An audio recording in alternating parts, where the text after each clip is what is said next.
Hi, everybody. Look, it's just me. Mark's far, far away, but he's going to be joining us, hopefully. We practiced it for about 3 seconds and it worked. And then, so we've got to see if it happens live. But Mark's just been looking at the whirling dervishes. So he's on his way back in a coach to his hotel to Istanbul. So it's going to be a strange one tonight. Connor is going to be barging through the door. I'm in the kitchen today, as you can see, because I get a bit lonely in that other room without my other half. It just feels a bit dreary. So Connor will be back in a minute, and he's going to be making a right racket. But, you know, it's all the fun of the fair. Hi, Woody. All the fun of the fair. So Connor's going to be in the kitchen making a racket, cooking tea, God knows what else. Mark's going to try and join us in about an hour. So that will be seamless, no doubt. And I'm just sat here. Hi, Gary. I've had a bit of a bloody couple of weeks of it myself. So I had a small little surgical procedure on my back. That's why I'm dressed like this, because I can't put anything heavy on it because it's not healing up. So I've had a surgical procedure, which should have been very straightforward, but it's not healing up. And so it's a bit painful. So it's all been a little bit strange the last couple of weeks, I'm not going to lie. I've got this, like, you don't want to know, but I've got a dressing about the size of my head on my back for something about the size of a pea. But like I say, it won't heal up. But anyway, that was a bit of a scare because a stupid doctor went, well, she's not a doctor, she's an under doctor, whatever that is. Went boom, C word. It's like, and everybody's like, no, it's not, it's something else. So anyway, she was a stupid woman. Hi, green tea. So it's been a bit scary here, especially I haven't had my mark here. I haven't had mark here, have I? So it's all been a bit scary. So like I say, Connor's going to burst in a minute. Yeah, kind of, Woody, but it's not been removed. It's not been removed. And they advised that I go private. The NHS advised I go private. Connor's here. Every now and again, I'm going to look at my phone because I get Mark updates. Here's Connor. Hiya. Here he is. Come and say hello. I've warned him about you. Look at him, like a giant snail. Right. There he is. There's Connor. So we're going to have a bit of a racket in the background, but that's all right. We don't mind. Thanks, green tea. So yeah, NHS said go private. Well, give me 500 quid and I will. But anyway. So Mark's going to be, hi DJ. Mark's going to try and join us. Green tea says hi. Hi green tea. Mark's going to try and join us in about an hour. My poor son, he's had to buy me Tampax. It's fine. 2 for £6. 2 for £6, but got yourself a little bargain there, did you? Well done, Connor. Shopping for bargains. Duck eggs. It's all, like I say, it's going to be a bit odd today. I'm in the kitchen because I feel lonely in the other room, and I got my son here, and he's going to cook stuff. I'll put your chips in. Thank you. So God knows what's going to happen today. Anyway, hi, Linda. So it's going to be a bit of an odd one. Mark's going to hopefully join us in about an hour after he's had his tea.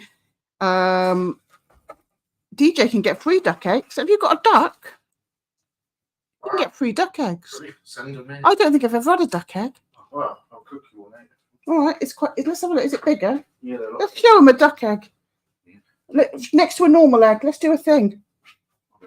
You don't get this on a Jason Burma show, do you? It's one duck egg. Earlier. That's not one you made earlier, lady. Oh, Christ. Oh, my goodness. No, it's fine. Look at that. Well, that's something I never thought I'd be doing tonight. There we go. See, when Mark's away, it all goes rogue. I just do what I want. That's only like smash an egg live on television. He can get swan's eggs. What? I don't know. I don't know if he's joking. That'd be amazing. Huh? I would give it. He's got a river at the end of his garden where there's plenty of ducks. Ah, that's lovely. So, everybody, Mark's going to try and join us. How many times have I said that? Oh, my back's hurting, Connor. So because I've been in a lot of pain and I've been down the doctors every single day for like a fortnight trying to get this thing sorted, I just stole a quiz off the internet like I did last week with the Star Wars quiz. I just stole one about Turkey. So I hope you don't mind. I thought we'd try and keep it Turkish. Brian said Turkish delight, and I was like, I should have called it that, and then I might call it that actually. So hopefully you've all seen it's a good name, isn't it? That's Brian, that was, yeah. Does a swan egg taste like a duck egg? I wouldn't want to have a swan egg. No, No, or you would, yeah. So me and Mark were on the Paranormal Peep Show with Neil, and Andy wasn't in, so Ben covered for Andy, and it went woo. I'm not going to lie, it went woo. It is a paranormal show after all, and we went there. Well, I went there. Mark went there too. So go and watch that if you want to see a bit of woo. We definitely went there. But Neil was absolutely lovely. So that was a really nice thing to do. I was really, really nervous about it. I was so nervous about it. But when I actually got round to it, we thoroughly enjoyed ourselves and we didn't want it to end. So invite me back, Neil. I thoroughly enjoyed that. And Mark's sending me loads of photographs and loads of little snippets of film. And I'm spending my whole day bloody editing it and trying to stick it up for you guys. So I've done part 1. So basically, if you watch part 1 of Mark's megalithomania tour, it starts off in pitch black with him at the bus stop, sounding like he don't want to be out of bed. So, and then he ends up in Turkey, and then he ends. I know, because I've already put it out. Oh. And he sees some really interesting things. But the only thing is, I've just put out what he'd given me. So he's going to have to come back and say, oh, well, that stone was that and that place was that, because I have no idea. So we're going to add time stamps and more information about it when he gets back. But, you know, have a little look for our little Mark. Keep a little look out for it. Oh, my God. Connor said I should have called it Mark Getting Stoned in Turkey. Do you know what I'm going to next time? But yeah, so he's out there with Hugh Newman and Hagia Sophia. Yeah, you know what you're talking about, DJ. I was just getting sick of looking at rocks. But Hugh Newman and Andrew Collins are out there, and JJ, his wife, and they know what they're talking about. So I think Mark's videoed a few bits of their talks to go on them. But hopefully he can give you a little bit more of an update when he gets in here. But like I say, he's just been watching The Whirling Dervishes and he's on a bus on his way back to have his tea. Some of the hotels they've got, mind, I'm going to put some pictures up of the desserts. He's like sending me all these pictures of stones and rocks and amazing things. And I'm like, I want to see what you're having for your tea. So go around the shops and send me some pictures of the eyes, etc. So anyway, what we're going to do, guys, I've made a turkey quiz because I thought it was fitting, all about turkey. So I hope you don't mind. It's not woo. I know last time we had Star Wars and Gary won that. Well done, Gary, again. Well done, Gary. I've got to send him a prize. He's got to send me his address though first. So this week we're going to have a little quiz on turkey. And then I don't know when Mark's going to get in or if he can get in. But I've also done a little presentation. I've literally stolen an article from the internet and put some pictures to it. So let's get on with the quiz, shall we, everybody? Now, Nick and Ben, Cosmic and Ben can't be in tonight. Ben's doing a talk in Mablethorpe, I think. So I might need some people to help me out with, so my spanner's in. I can't see Mari. She's my spanner as well. So I might need people to help me to say, oh, DJ got that point, or Green Tea got that point, or whatever. So, because I got to do it all myself. And Connor's not going to be any use because he cooked himself a steak. Have you checked them chips? Yeah. Perfect. Right. So let's get on with the quiz, everybody, shall we? You should see my setup. It's like NASA. Except for that. Okay, shall we start with the quiz? And don't forget, you don't have to write out the whole answer. You can shrink it down, but it's the first one that gets closest. Let me have a drink. I'm on antibiotics, so I'm not having wine tonight. Good girl, and I don't really agree with antibiotics, and this is the second lot because, like I say, it's not getting better. Anyway, let's go. Connor got me this. Oh, Secret Santa gift and he gave it back. So Connor got this for somebody for a Secret Santa gift and they give it back. What? The year after. The year after for Christmas? Yeah. How rude. That's cute. No way. Right. Oh, God. I turn it off. Okie dokie. So this quiz is about Turkey. Let's go. When was the Republic of Turkey founded? When was the Republic of Turkey founded? 1905, 1923, 1919, 1876. So 05, 23, 19, 1876. I can turn it up. Oh, crikey.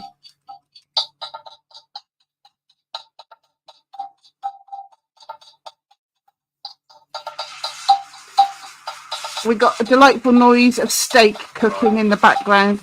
That is a racket. No. No, Woody, I know. Don't worry, just guess. It's absolutely fine. It's everybody who was going to answered. I don't know how many's in here, see? I haven't got me spanners.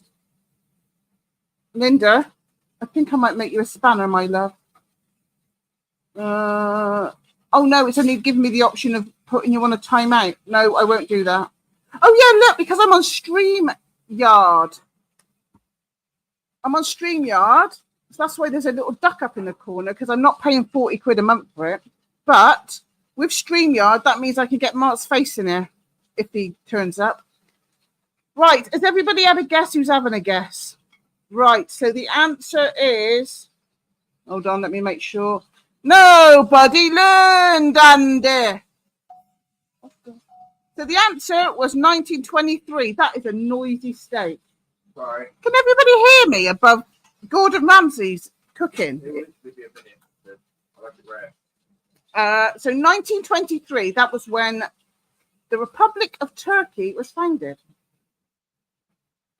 Right. So number 2. Choose the correct order, earliest to most recent, of Turkey's political history. Oh, that's good, Green. Thank you. Now, if you just put BROR or something, because this is a complicated one. So what order should it be in? Byzantine, Roman, Ottoman, Republic of Turkey? Or should it be Republic of Turkey, Ottoman, Roman, Byzantine? Or should it be Roman, Byzantine, Ottoman, Republic? Does that make sense? Yeah. No, it doesn't. So would it be 1? You can put 1, 2, or 3. Byzantine, then Roman, then Ottoman, then Republic, or Ottoman, Roman, Byzantine, Republic. That's 2. Or 3, Roman, Byzantine, Ottoman, Republic. Cool, blimey, that was a right palaver, isn't it? I prefer the ones when we talk about Bigfoot, don't you, everybody? Is Bigfoot real, yes or no? Yes. I don't know what you put that there for. Right. The answer is number 3. So Roman, Byzantine, Ottoman, and then the Republic of Turkey. So who got that right, first of all? Oh, green tea. Well done, green. Well done, green tea. Who got the first one right? I forgot to put... Oh, nobody, did they? Well done, green tea. They're not all as complicated as that. Don't forget, I just got this off the internet. I didn't really censor this one or research it. So there's not a lot of learning here. So how many years did the Ottoman Empire last for? Turn that thing off above the thing. It's way too noisy. Thank you. How many years did the Ottoman Empire last for? 521, 631, 699, 786. So 521, 631, 699, 786 years. How long did the Ottoman Empire last for? 521, 631, 699, 786. You're just guessing it, aren't you, Connor?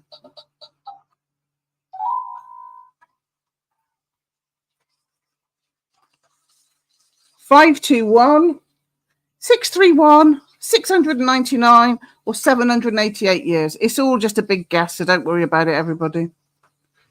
I'm going to be saying nobody learned a lot on this one, Connor.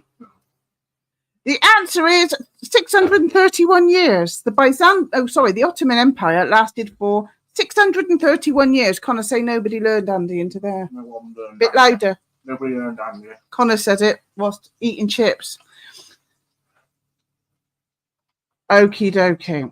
In which city was Santa Claus born?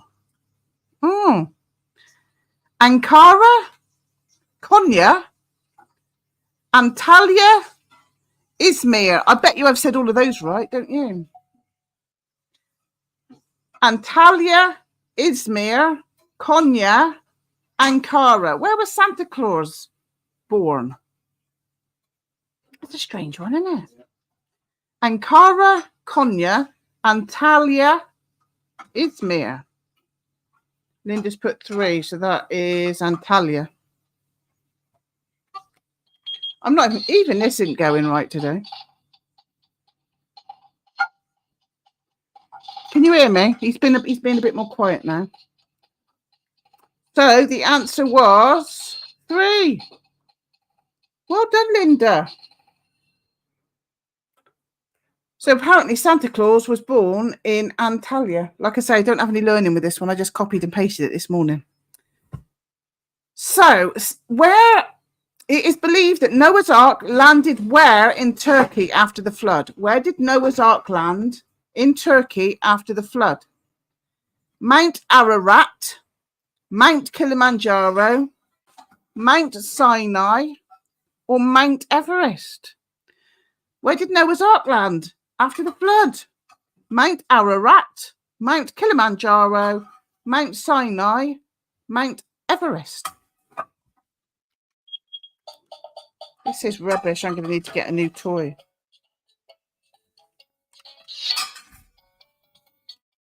Oh, everybody's coming in strong. That looks amazing. Show me your cooking.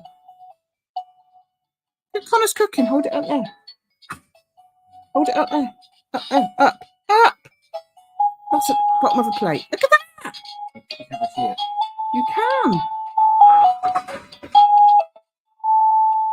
Right. So DJ was the first one with Mount Ararat. So that's presumably where Noah's Ark landed after the flood. Who was that? DJ. Well done, DJ. Like I say, I'm just kind of winging it tonight. What? Oh, blimey. What did Istanbul used to be called? Now, sorry if I say all of these wrong.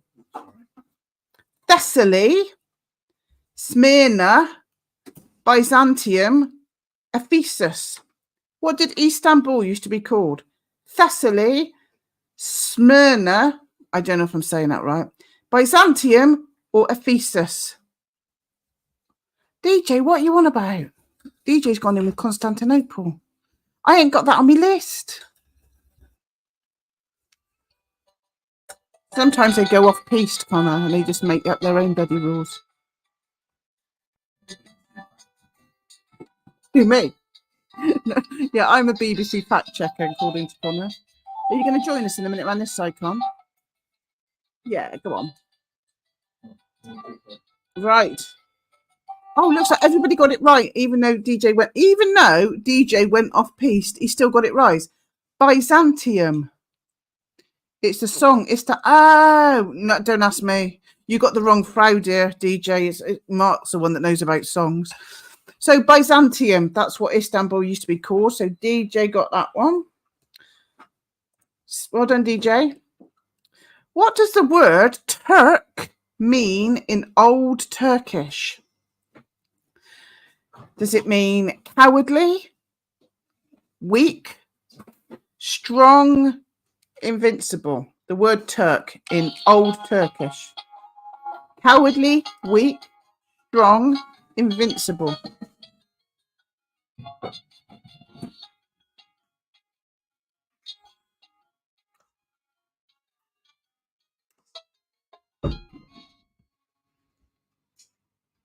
A gobbling bird. It means a gobbling bird, according to our Linda. She's on the cider again.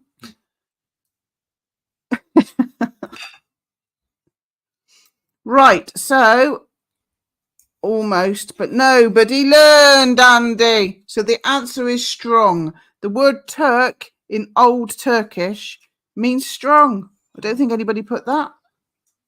No. It's all right, guys. I wouldn't have a bloody clue about this either. What is Turkey's favourite tree? Oak, elm, beech, or cedar? I was surprised by this one, mind. This one surprised me. What is Turkey's favourite tree? Oak, elm, beech, or cedar?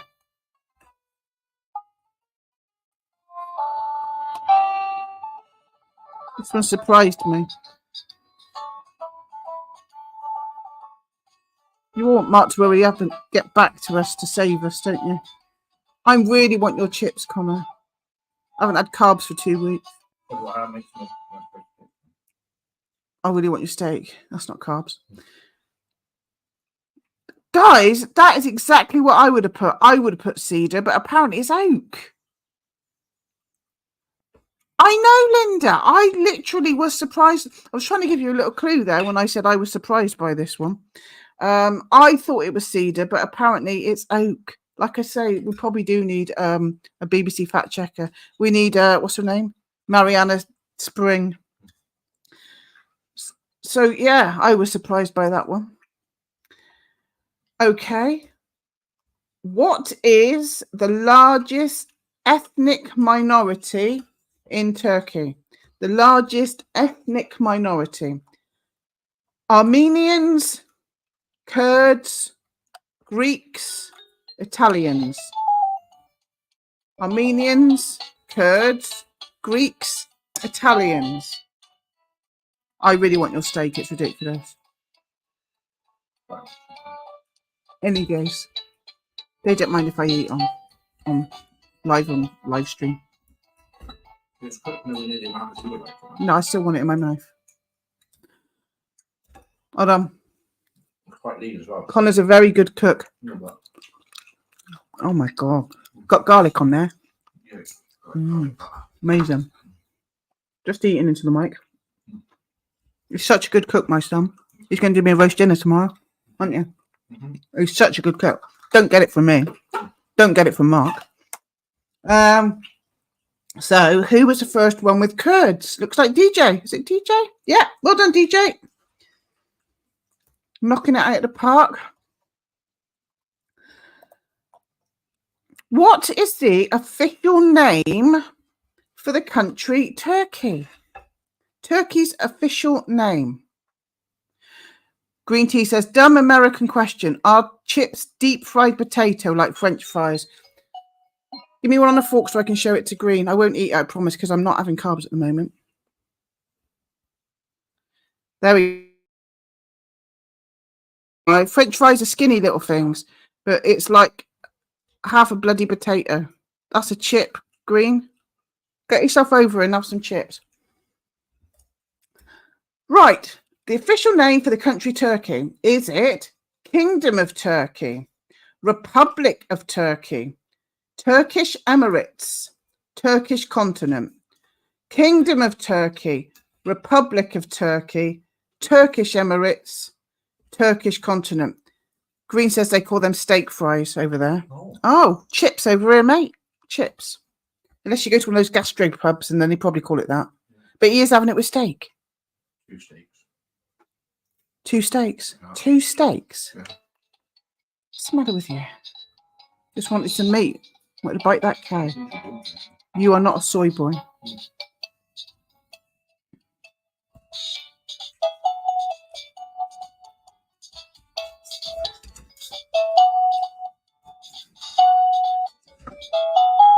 I've had yogurt. I'm on a diet, everybody.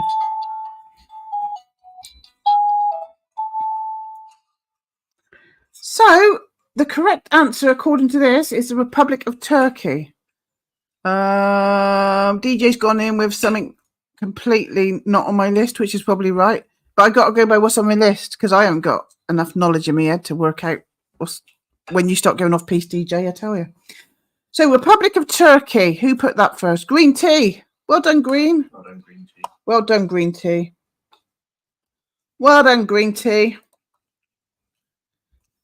What is the oldest toy in the Istanbul Toy Museum?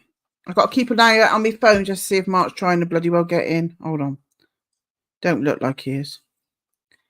He's having something posh to eat, I expect.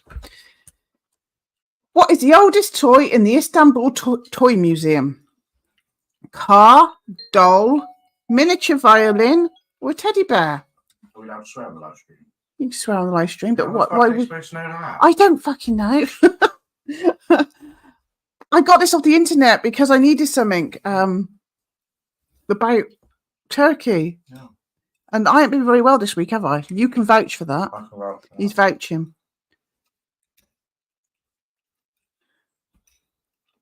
I didn't do the music. It's all fine. It's always going to go a little bit bizarre tonight, won't it?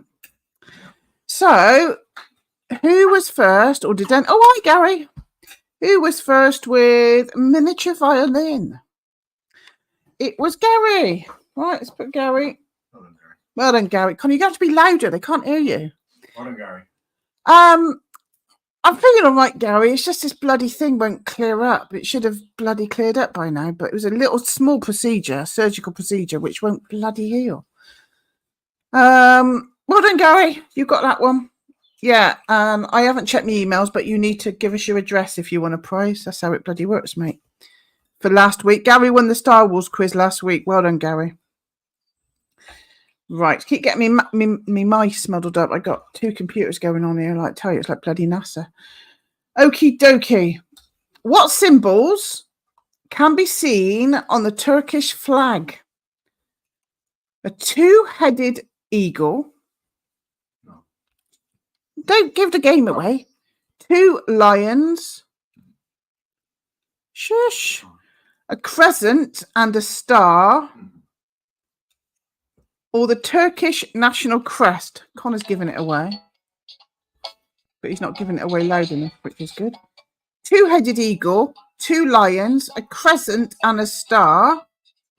The Turkish national crest. Mark's going to try and join us in a minute. Well, not in a minute. Soon, Gary. He's having his dinner. Yes. Yes. Connor's just feeding me. Was that just bloody green stuff? Yeah. Well, I don't bloody want that. No, but because it's got the garlic. I wanted bloody stuff. I thought there was steak hiding underneath that. No, it's just a bit of that. Bloody hell! I don't want that. I've had enough of that all day. Right. So the two-headed eagle is Albania, apparently. So who was the first with a crescent and a star? It's DJ! Put it up there. Give it here. Oh my God, you are so good at cooking. My son is... You could open up a restaurant. Honest to Christ, he's so good at cooking. Right. So a lot of people got... I think nearly everybody got this one wrong. Right. DJ says the two-headed eagle is Albania. So the first one with crescent, moon and star was DJ. Well done, DJ. I'm going to do that because I'm chewing. He knows what he's talking about, our DJ, Mine Green. Well done, DJ. If you want to say well done, DJ, go say it louder. Well done, DJ. There we go. Where do Turkey's... Most of the tourists that go to Turkey, where do they come from? Great Britain. Well, they do this week. Oh, no, that's a lie, actually. Mark said most of the people that are with him are American. So where do the most of the tourists come from? Great Britain, Germany, Turkey, or Russia? Oh, Christ, sorry. Tourists to Turkey. Great Britain, Germany, Turkey, or Russia?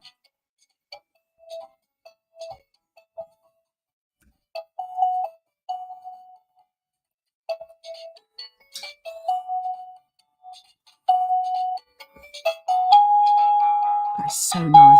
Why don't you save me a bit for later? I've just had yogurt. A lot of yogurt. The first one to get Germany.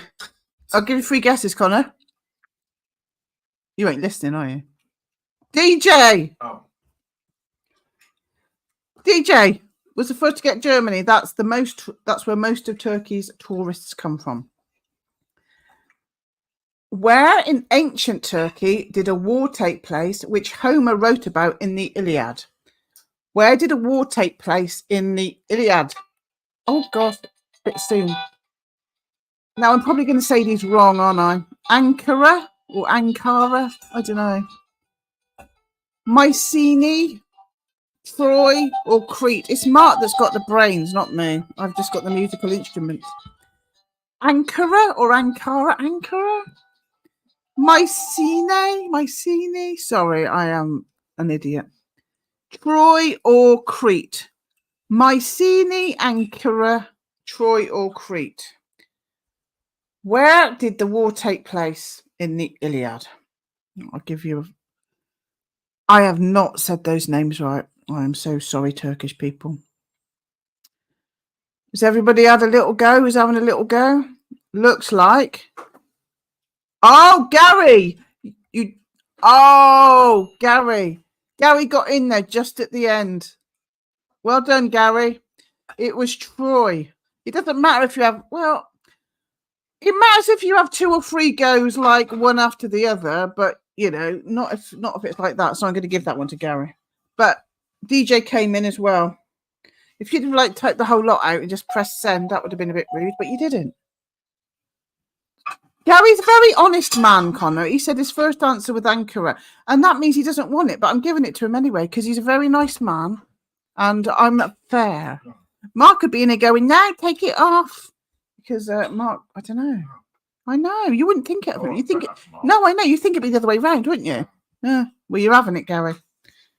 But don't tell Mark. Don't tell Mark. Honest to God. Right, I'm scrolling through these to try and find ones where I can say the words. Which of the following wonders of the world was located in Turkey? I can't say half of this. The Hanging Gardens, I can say that. The Temple of Artemis, the Colossus, the Statue of Zeus. Wonders of the world in Zuki. Zuki? Don't know. Turkey, Hanging Gardens, Temple of Artemis, Colossus, Statue of Zeus. Shame you can't see Connor, he's having a dance. I want your tea so much, it's ridiculous. Nobody tell Mark I've been cheating.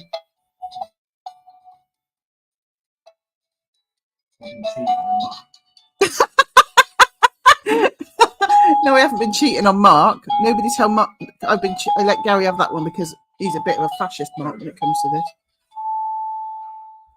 Right, okay. Who was the one with the Temple of Artemis? Let's have a look. Temple. Gary put Temple first, so I'll give that one to you, Gary. Well done. He's coming in. He's coming in behind DJ quickly, mind. Let me try and see if there's... Which of the following is not part of a Turkish breakfast? Which is not part of a Turkish breakfast? I know this one. I know. I asked Connor this one this morning and he got it right. Don't go saying it. All right. Olives, jam, beans or bread, which is not part of a Turkish breakfast. It's quite jolly. Olives, jam, beans or bread. What wouldn't you... What's Mark not eating? olives, jam, beans, and bread or bread. I'll leave a lump sitting there for you. Yeah, leave me a lump. Oh, it's delicious. You can cook me one of those next week. And Caleb. Caleb's coming back.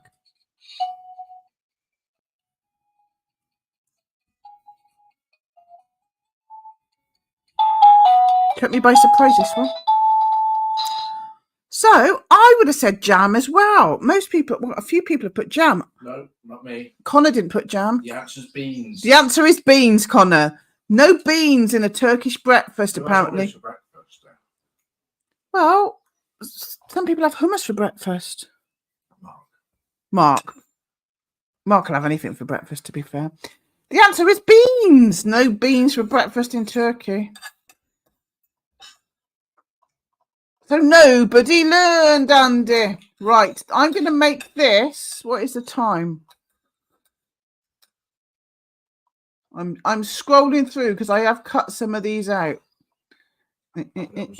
What sea borders? Thanks, Con. What sea borders Turkey? Come and sit by me so I can see your little face. See little. There he is. Look in the fridge. Look at him. What sea borders Turkey in the north? Is it the Red Sea, the Black Sea, the Aegean Sea, or the Marmara Sea? Which sea borders Turkey to the north? Now, DJ, you say that because Mark showed a picture of that one, but this is from a different angle. Red Sea, Black Sea, Aegean Sea, Marmara Sea. Mark did show a tiny little picture of that one. I don't know why he didn't walk up to it. He said, oh, look, there's a Bosphorus Sea 70 miles away. I don't know why he didn't walk up to it and take a picture of it. But this is from the north, apparently.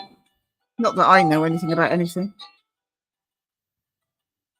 Let's see if he's giving us an update. But he's bloody stuffing his face, isn't he? But he's bloody stuffing his bloody face.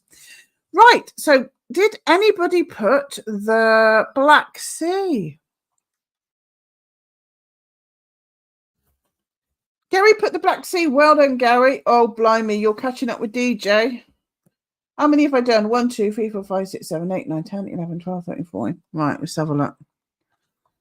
Come on, DJ, pull your finger out. Gary's catching up.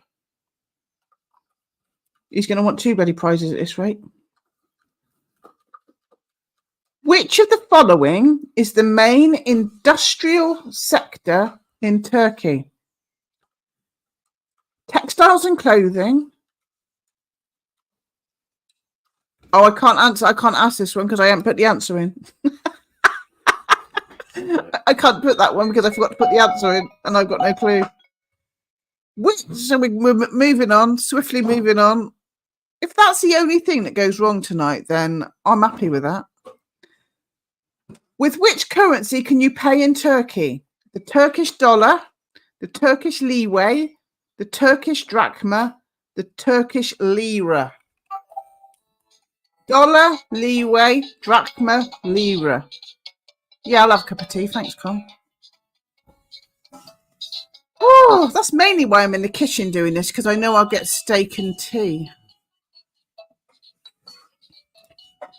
So I told Mark to video the Whirling Dervishes. You know how I feel about the Whirling Dervishes being like a sideshow, because they do it for kind of spiritual reasons, don't they? To do it on a stage is as if they're doing bloody river dance. I don't know how I feel about that. Right. Oh, DJ just beat Gary with Lira. Oh, those two, they're going to have a bloody punch up in there in a minute. Well done, DJ, because he was catching up there. It was the Turkish lira. Lira. Don't know if I said that right. Right. Let me have a look. Which one haven't I done? I've done miniature violin. I've done curds. I'll make this the last one and then we can add it up. And then I can go on to my little talk. I've only got a little talk, which I stole off the internet with pretty pictures. What is the capital of Turkey? I don't think I've asked that one, have I?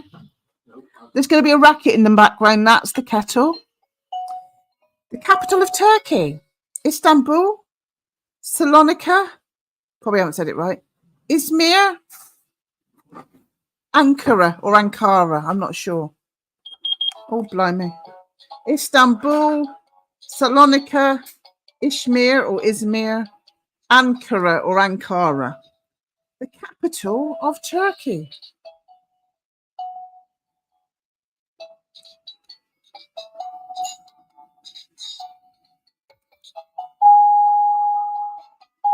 Can you hear that kettle in the background, everybody? What a racket. So, let's have a look. Oh, DJ, you got in there. Now, I know you've already put Istanbul, but it is Ankara or Ankara. Which one's right? Ankara or Ankara? I'm going to give it to DJ because I gave Gary one just a minute ago when he came in with it. It is a 2-horse race, Linda. It bloody is. So I'm going to give that one to DJ, and that's the last one. Connor, would you like to reveal the winner, please? The winner is louder. DJ. DJ, come in. DJ. Come in and show your face. Well done, DJ. Well done, DJ. DJ's won. Gary came second. Green Tea and Linda, you had a good shot at it, my loves, didn't you? So, just one DJ, if you ever want to change your mind and want a prize, just send me an email. But what we do with DJ is we give him unusual emojis for his prize. Gary's already got in there.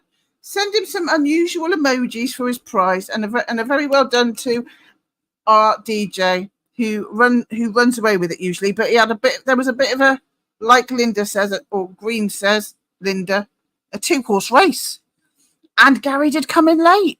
So what would have happened if Gary had been on time? That'll learn you, Gary. Could have got 2 prizes. Well done, Gary. Let me try and find you some emojis. Do you know what? Because I'm on this bloody SteamYard, which is quite good, I don't know how to do the emojis on it, so sorry. Pretend I've got emojis on there. Now, I've been practicing this. I got a little talk, which I stole off the internet, about one of my favourite things. So I am going to bear with. I'm hoping this is going to work. I'm going to turn this off. Wait for the kettle to finish.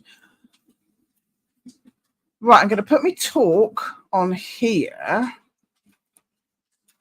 It's not my talk. I stole it. And I'm going to put my pictures on here. So I'm going to present. We're still waiting for Connor to come in. So I'm going to share my screen. Window. Make it smaller. Share.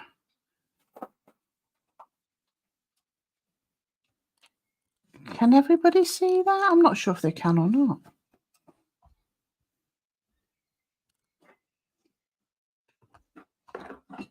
What have you got? There it is. His little face is on there. He's on there. I've got to stop getting me. There he is. Mark on there. Yeah, he's on there. No, he's not here, but he's there. Oh, hi, Brian. He's very still, isn't he, Mark? No, he's not. That's not actually him, is it? There is a picture of our Mark somewhere in Turkey, and when he comes in, when he's stopped stuffing his face, he can tell us about where he is there. But he is somewhere in Turkey, God only knows where, with lots of evil eyes on a tree, and they are actually my favourite things. So I am going to. It's not going to be as good as Mark's, but I stole it off the internet because I wanted to give you a little presentation. But like I say, I haven't been very well. I've got this bloody thing on my back. So hopefully it'll be okay. But I did steal it from a website called jewishgiftplace.com. No political comments, please. It was a really good article, and I don't care which site it came off of, but I'm going to read it out and do these little pictures while I go along. So I'm hoping Let me get it up on here. I'm hoping that this works out okay. It'd be a bloody miracle if it does. Can everybody see a picture of Mark?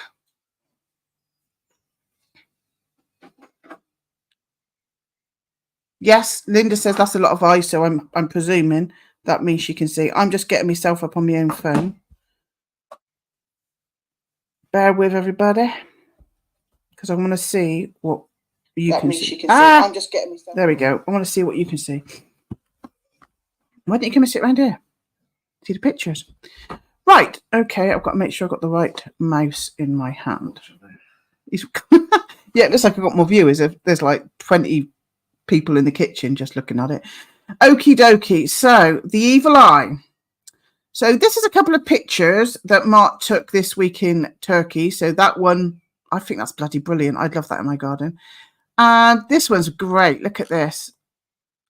Just randomly in the floor, just randomly, just embedded into the concrete on the floor. So that's just a couple of pictures, Mark. I told him to take more.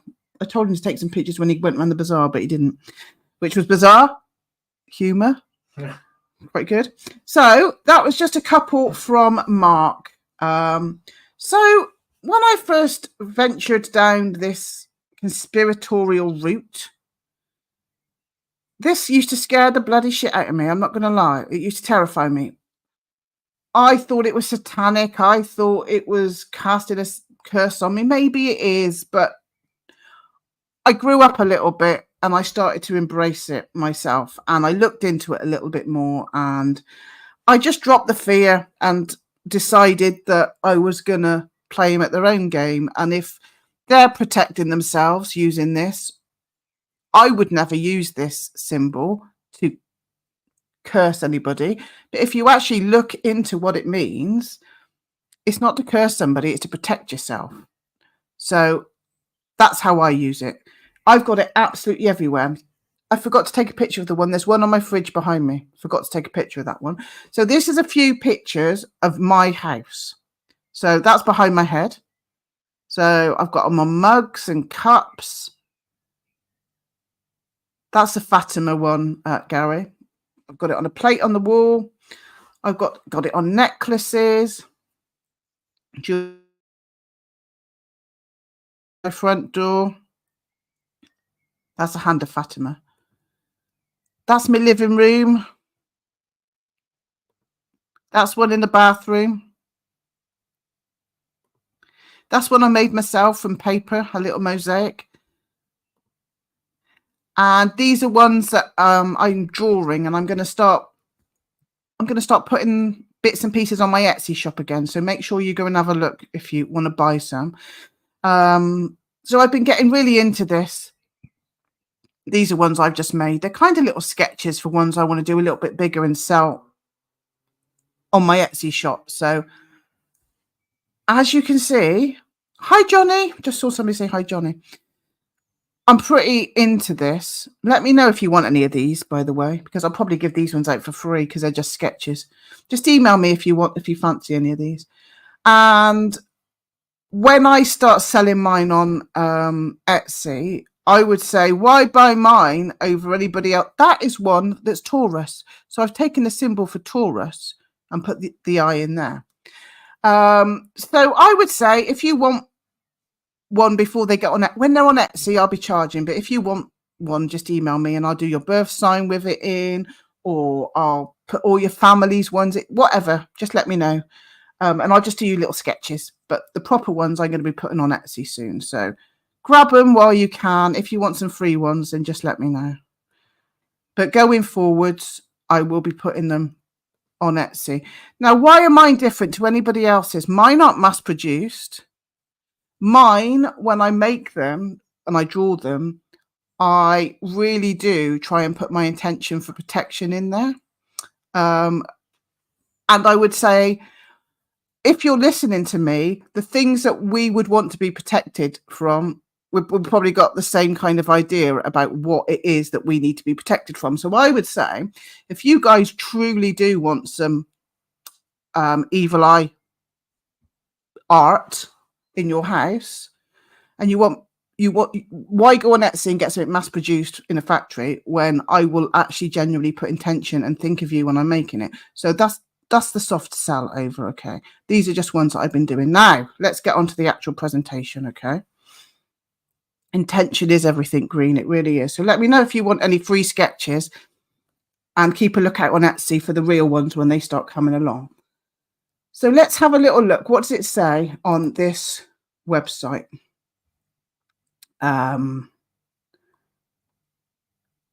So the belief in the evil eye dates back almost 3,000 years in ancient Greece and Rome.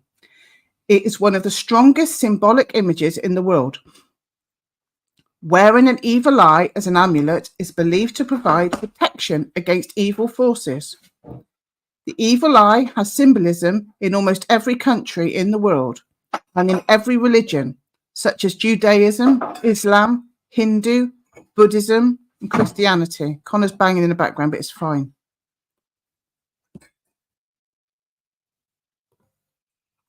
Oh, let's make her a bit bigger. The symbol and superstition of the evil eye is one of the strongest symbolic images in the world.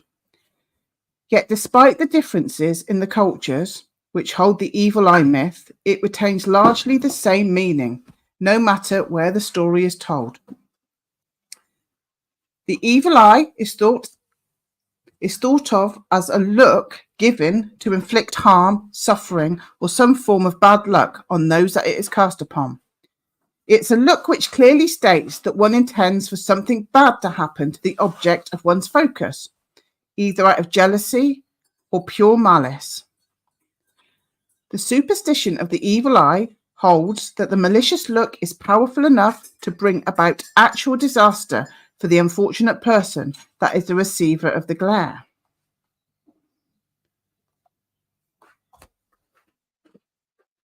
Thanks, Con. Just stick him over here if you don't mind. Thank you. The earliest known evidence for belief in the evil eye goes back to ancient Greece and Rome. It was believed that the evil eye was the largest threat to anyone who had been praised too much or received admiration beyond what they truly deserved. The praised person would become so swollen with pride that he or she would bring about his or her own doom via the evil eye, which was believed to be able to cause physical and mental illness. In fact, any disease which did not have an immediate, obvious cause was thought to be caused by the evil eye. It was thought that the gods and goddesses were punishing those who had become too proud of their achievements and destroyed them with the power of the evil eye to restore them to the level of mere mortals. A belief in the evil eye is widespread on every continent. The Middle East, Asia, Europe, and Central America all fear the evil eye. In Sahih Muslim Book 26, the Prophet Muhammad warns about the dangers of the evil eye and says that one must take a bath in order to counteract the effects of the evil eye's power. Much as in classic Greece and ancient Rome, Islamic culture holds that excessive praise will bring about the ill effects of the evil eye. Thus, instead of praising an adorable child, one is supposed to say that God has willed the child's good looks, or risk endangering the youth. Ashkenazi Jews also believe that excessive praise causes a vulnerability to the evil eye, and will repeat a Yiddish phrase, Kayin Einora, meaning no evil eye, in order to protect against it. The evil eye is a powerful superstition in India. Hinduism preaches that the eye is the most powerful point of which body can give off energy. Now, I remember listening to Thomas Sheridan, and he said that's because that's where you can see the blood vessels. So you can see, that's the only place on the body you can see blood. So it's kind of like with, vampires, they can glamour you by staring you in the eyes. It's kind of that. Thomas Sheridan talks about how you can kind of hypnotize somebody by staring them in the eyes. So go careful if you're with a bunch of people and you don't know them. Actually go careful about looking somebody in the eye, because that's where they can kind of put their will on you. So, and it's like the vampires when they glamour you, isn't it? They have to stare you in the eye sort of thing. So a strong fear of an evil look from the eye makes sense. The evil eye holds enormous powers. The Hindus fear that even an admirable eye can bring about ill luck, resulting in the supply of milk from cows drying up. Again, this idea dates back to the fear of undue praise, first warned against in Greece. In fact, the Hindus will offer the admiring glancer a bowl of milk to counteract the threat of the evil eye. The Hindus believe that jealousy is at the root of the power of the evil eye, whether in the form of a malicious or admirable look. Interestingly, the Hindus teach that the times of change in life, as in during puberty, marriage, or childbirth, one is most vulnerable to the threat of the evil eye. I'm taking that on board because I'm at the other end of all that, and I'm going into the crone phase. So I see that as a big change in my life. So I've got it bloody everywhere. So I'm embracing it. So Hindus believe that even animals such as a snake are capable of giving one the evil eye. The Hindus believe that even though men are capable of casting the evil eye, women are the most common sources of the glance. For this reason, in South India, women will paint their eyelids black to protect themselves from the evil eye and to prevent themselves from eyeing another with the look. In South America, Brazil holds a superstition equivalent to the evil eye known as the fat eye. Compliments which are sincere are not feared to cause the evil eye to attack, as in other countries. But insincere compliments are thought to put one at stake. In Europe, the myth of the evil eye also originated with the idea that envious or malicious looks had the power to bring about bad luck. The largest source of the evil eye was believed to be witches.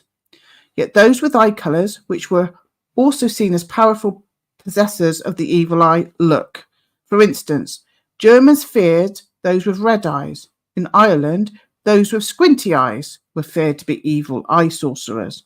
In Italy, the unibrow was another sign that one could cast an evil eye.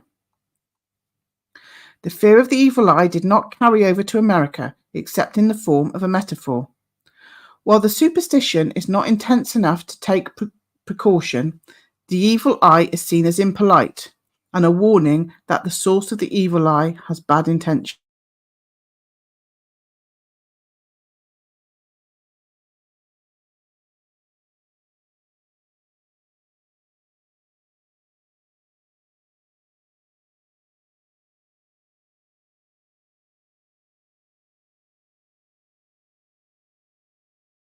Nail, gunpowder, bread, salt.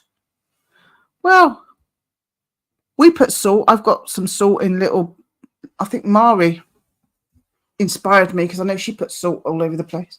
I've got little egg cups with salt in my windows. Garlic. That's a vampire lore, isn't it? A ring, the colour indigo blue, or a pair of silver buckles. Silver, that's the vampire lore again. Each of these objects held a meaning which made it a good defence against the evil eye. For instance, gunpowder symbolised an ability to fight back against the evil eye. The nail symbolised strength. That's something that they say to protect yourself against jinn is iron, isn't it? So an iron nail or something. The indigo held its power in its blue colouring. Salt was a symbol of preservation and strength. If these preventative steps failed, however, the Greeks had many more remedies against the evil eye. In some villages, the fur of a bear would be burned to cure the curse. In others, a gypsy would massage the forehead to get rid of the ill effects of the evil eye. In many countries, including Greece, Armenia, and Assyria, it is thought that a pinch on the rear will remedy the curse of the evil eye. In Europe, some Christians have the tradition of creating the sign of the cross with their hands, while at the same time pointing the index and pinky finger toward the source of the evil eye. Oh, obviously that's the Eye of Horus, so that's the Egypt Egyptian link. So in Bangladesh, a black dot is drawn on the forehead of children to ward off the evil eye. Pretty young women have a secret dot drawn in coal behind their ears, protect against the evil eye. That picture's gorgeous. So who knew? Who knew? You know, you see these little children and they've got eyeliner on. You're like, what the bloody hell's with that? They're trying to protect them.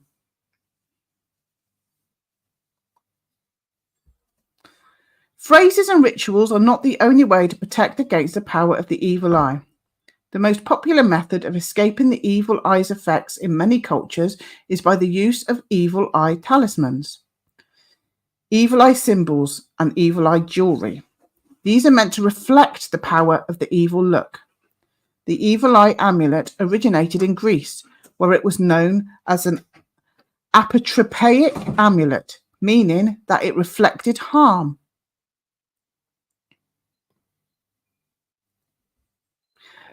The most basic design of the evil eye, prevalent in the Middle East, is a talisman designed with concentric blue and white circles made to symbolize the evil eye, known as the nazar. It is often used on houses, vehicles, or jewelry. There we go. There's the Hamza. One of the most powerful examples of the evil eye amulet in the Middle East and Africa is the Hamza, also known as the Hand of Fatima. The Hamza is a hand-shaped symbol with the evil eye on the palm.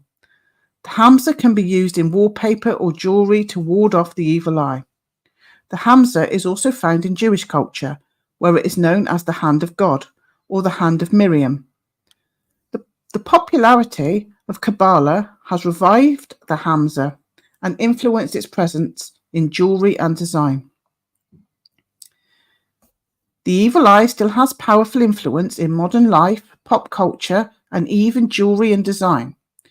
Who is not familiar with the phrase the evil eye, or thought to have caught someone casting it their way at least once or twice before?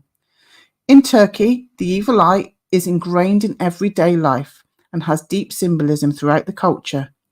The evil eye pendant is affixed to anything that is perceived to attract greed, envy, or ill will. Hold on.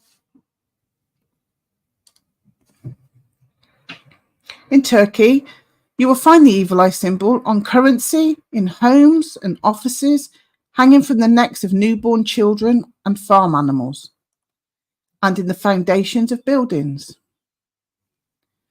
The evil eye is an extremely popular piece in jewelry design at the moment. Now, it reads off a whole load of celebrities. Now, I found, but it wouldn't let me get a picture. So I found Kate Middleton with the evil eye around her neck, and Meghan Markle. If you zoom in, and you see on her wrist, she's got an evil eye on her wrist. So obviously they talk about Madonna, Britney Spears, Nicole Richie. There's just lots of stars that wear this. And until I informed myself, I thought that they were casting spells upon me. Makes more sense that somebody in the limelight would be protecting themselves from the evil eye and jealousy. Not to say that they're not. Oh, I look like I'm tickling her nose. Doesn't mean that I don't think they are socially conditioned. Of course I mean that, but they're trying to protect themselves. So why don't we? Why don't we do the same? I mean, if all these celebrities if the bloody Kate, what's her name, is wearing it, there's something in it. So why don't we do it, guys? Use it ourselves. So it's not just the evil eye. So the Kabbalah bracelets, which we've all looked at and seen, these red bracelets are also protection from the evil eye. And that's all I've got on that. But I just thought that was really interesting. And I've always wanted, I've just always resonated with that symbol. I absolutely love it. obviously, like when I first started looking at this stuff, it used to scare the shit out of me. But then when I realised I can't seem to stop drawing it and painting it. So please feel free, like I say, to let me know if you want one of these free sketches that I've done, because I'm going to be practicing it with the sketches, and then I'm going to do proper ones to go on Etsy. So I'm going to do some proper. So if any of these take your fancy, let me know. If you want your birth sign, like I say, that one's Taurus. If you want your birth sign incorporated, or maybe you're a Taurus and your husband's a Sagittarius and your kids are, I don't know, penguin, whatever it is. I don't bloody know. I could do all three. I could incorporate all three in a design. I could come up with a design with all three and put the evil eye on. And sketches like this I'll do for free. If you wanted it properly done on a canvas, then I would charge you a little bit. Not a lot, but just let me know. But I'm delighted Mark's gone to Turkey, because I've demanded that you bring me back some stuff with this on. So that was my presentation that I stole from the internet. So I hope that was okay, guys. Not as good as Mark's, obviously. But oh, look, he's here. Oh, look at this. Here I am. I've been here for a little while. I've been listening to your interesting talk on the evil eye. You've been here a little while. I've been here about 20 minutes. Oh, bloody hell, Mark Froud. It's all right. I had to wiggle around and position myself, because I was like in one direction and then I was in darkness and I had to move about a bit. So can everybody hear Mark? Hello, everybody. We can see up your nose. Oh. Can you get a bit closer to the old thing? Don't worry about your nose, but can you get a bit closer? All right, I'll just hold it. I think that's feces. No, babe, they can hear you. Right, well, there you go. Mark's here. Con, come and say hello to Mark. Connor's here. Hello, Connor. Hi, Mark. How you doing? You all right? Yeah, great, mate. Yeah, having a great time. It's living the dream. You might all want to turn your speakers up, because I know I'm sitting literally on top of my mic. Mark, you'll probably just let me turn myself. I've probably just got you down low. But anyway, do you want to talk about how it's going, babe? Well, it's going amazing. That's the short answer. I'm just going to add, actually, the guide on our tour, the Turkish guide Sabatine, who's with us with the. So it's the Megalithomania, Hugh Newman and JJ, and then Andrew Collins. But also they got a Turkish guide, Sabatine. And he was saying about the evil eye in Turkey. He was saying it was to do with this legend around the Peri, who sound like they're sort of jinn, or they're beautiful angels, actually. But he said they was. I think Andrew Collins was saying they were similar to the Watchers in Book of Enoch, because they angels, but they mated with human females and produced offspring, and the offspring had these bright blue eyes, and they were said to be able to give the evil eye. So that's why in Turkey, particularly, I suppose, they got these real bright blue eyes for the evil eye. So that was just a little addendum to the evil eye talk.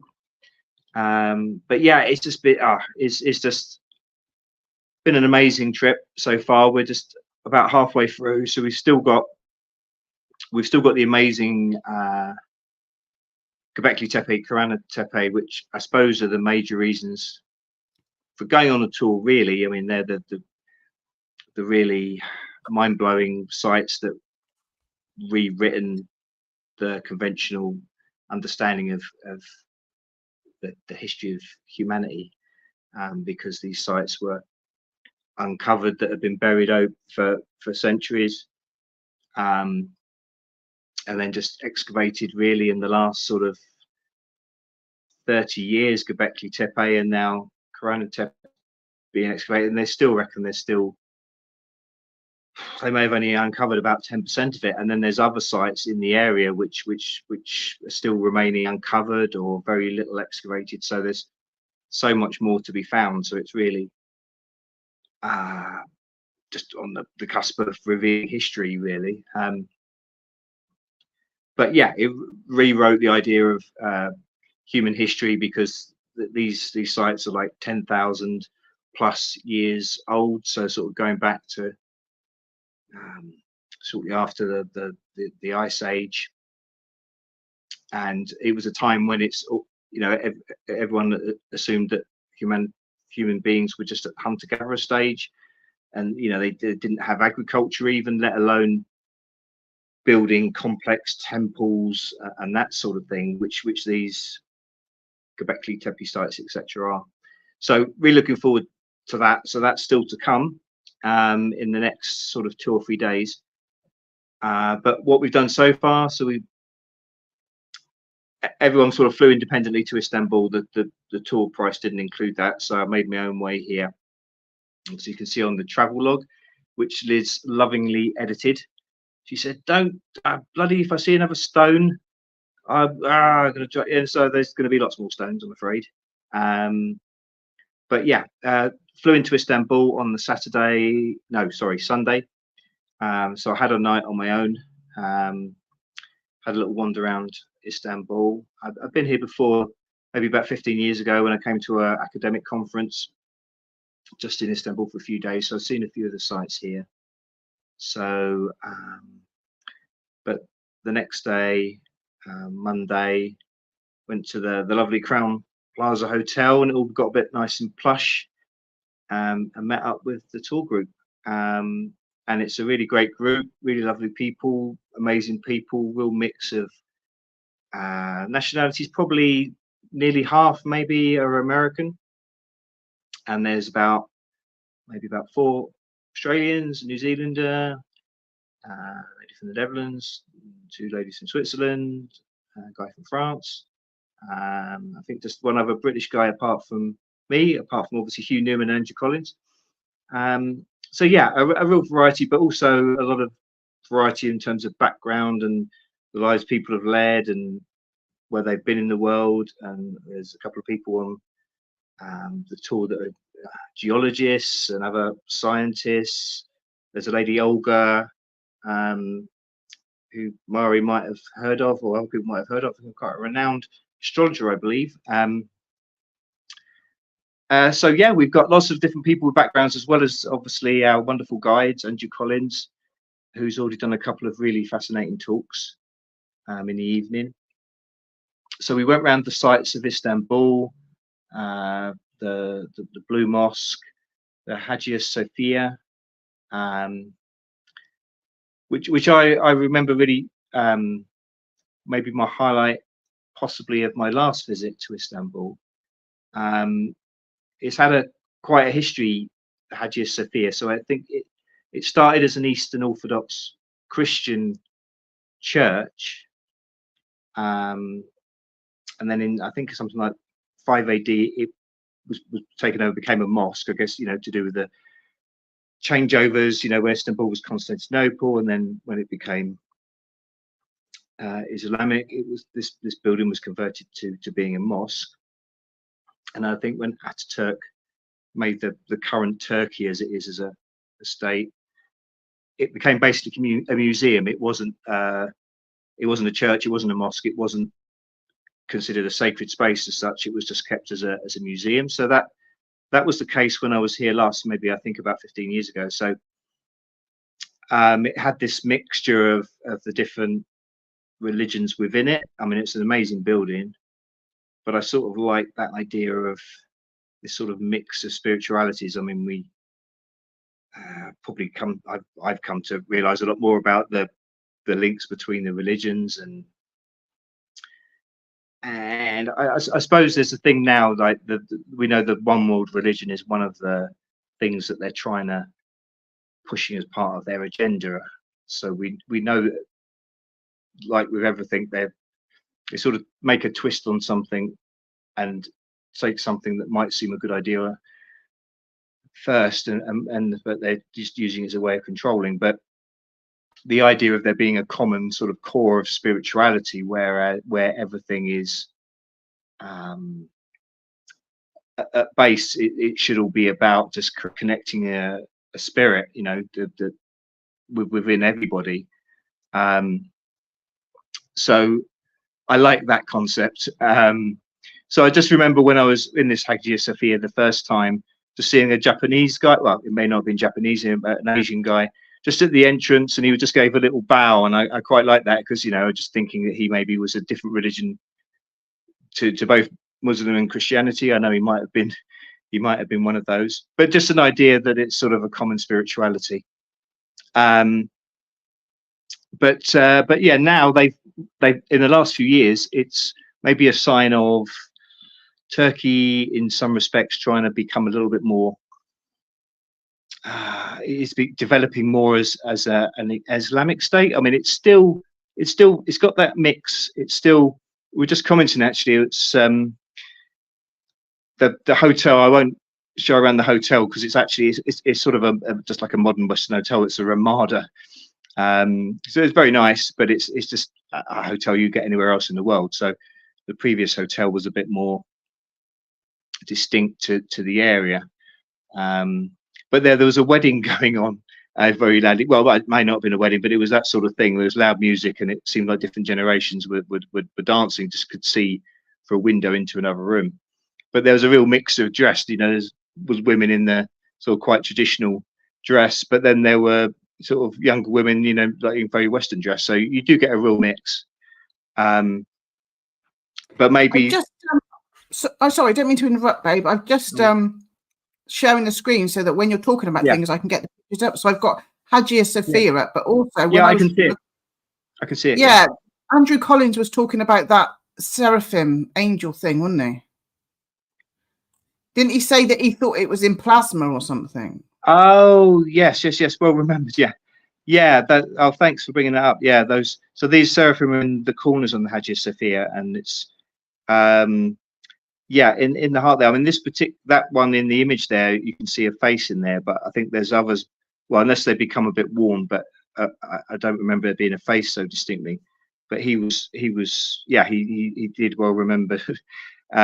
Refer to it. It seemed like there was sort of a plasma, like a sort of a burning within these seraphim. I found it really striking. I mean, there's still so now basically they've made it back into a mosque.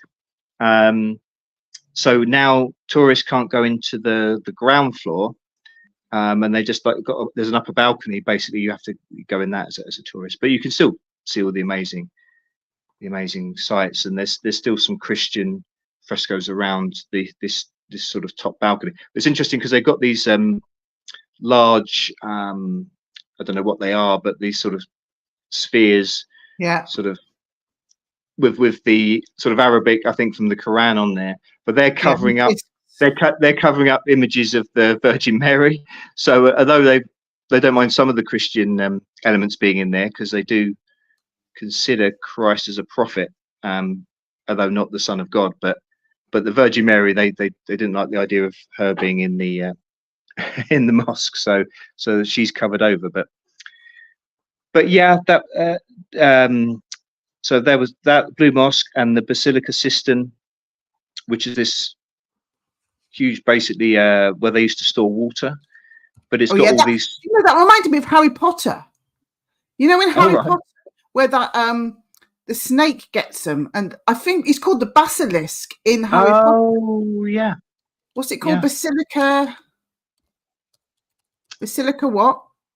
Cistern, like a water cistern. That was amazing. Yeah, no, that's a great sight. So it's got all these pillars that they're saying they sort of must have taken them from different civilizations. So that Medusa's head, that's sort of the most striking. There's two of those, but they're saying they probably obviously found those from a previous civilization nearby, and they've just sort of used them. So that's basically that it's just sort of upturned, and then there's another one that's absolutely upside down. And then they've got these different pillars for different styles, so you can tell that they've just brought different things from different places to make up this. Yeah, this one's got loads of evil eyes on. You videoed this one, didn't you? Quite a lot. Yeah. So and there's this upside down one. I wonder why it's upside down. Well, Andrew Collins was saying maybe it's partly, you know, they took these things from older civilizations, but they wanted to sort of stamp it down, as if you were. So it's like maybe sort of Yeah. insulting the old whatever the old this or whatever the, obviously that's from Medusa's from the sort of Greek, and Absolutely amazing. yeah. So So yeah, what else and then there, because we can find the pictures. We do it live. We do it live. and then there was what do they call it? Not an amphitheater, but just outside where the Blue Mosque was, they had this. There was the 3 obelisks. So there was one from. So apparently Constantine, when he was set up that as the capital of the Roman Empire, was Constantinople, and he wanted, I guess, one of these things where they want to show their power. So he had sort of objects brought from great civilizations from other places. So they had this. What are they putting in, babe? Oh, obelisk from Karnak in Istanbul. I don't know how to spell any of them words. Oh, No, it's like, what are you talking about? well, they might. Here it is. Oh, maybe that one in the blue sky. Yeah, that's it. So that looks amazing. I mean, sorry, what was that? Swirly, spirally thing. So that's just behind that. Or well, I don't know which way we're looking at, but so there's this one from Karnak, Egypt, and then the swirly one that was taken from Delphi in Greece, and then there was another obelisk, like a tall needle type thing, and apparently they don't know where that's from. They haven't been able to work out where that came from. But yeah, it was just like the idea of, as they do, I guess, like with the British Museum, you know, people when they got power, they like to sort of plunder things from. Here it is. Different places. Really, now that looks like Antiquitech to me. Well, because I think you know when our friend Nick does the orgone energy, yeah, the water has to be constantly moving.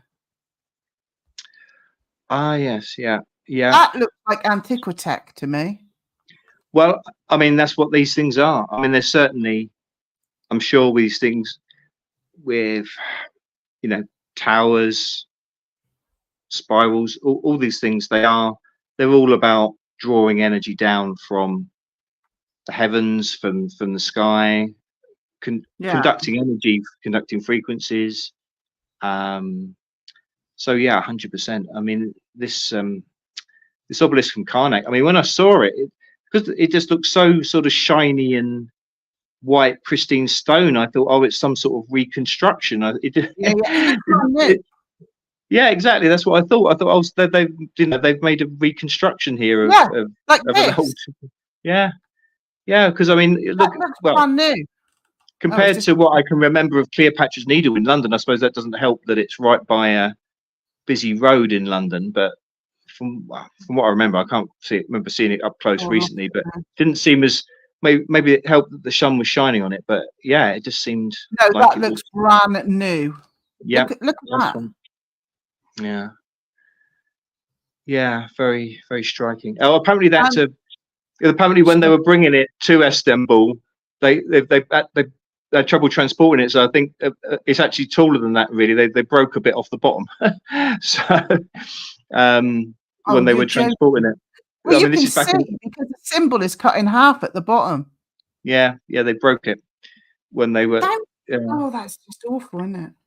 Yeah, but you know, this is the days of the Roman Empire, so it just goes to show you that the rich and powerful pillaging. Yeah, well, yeah, that's right.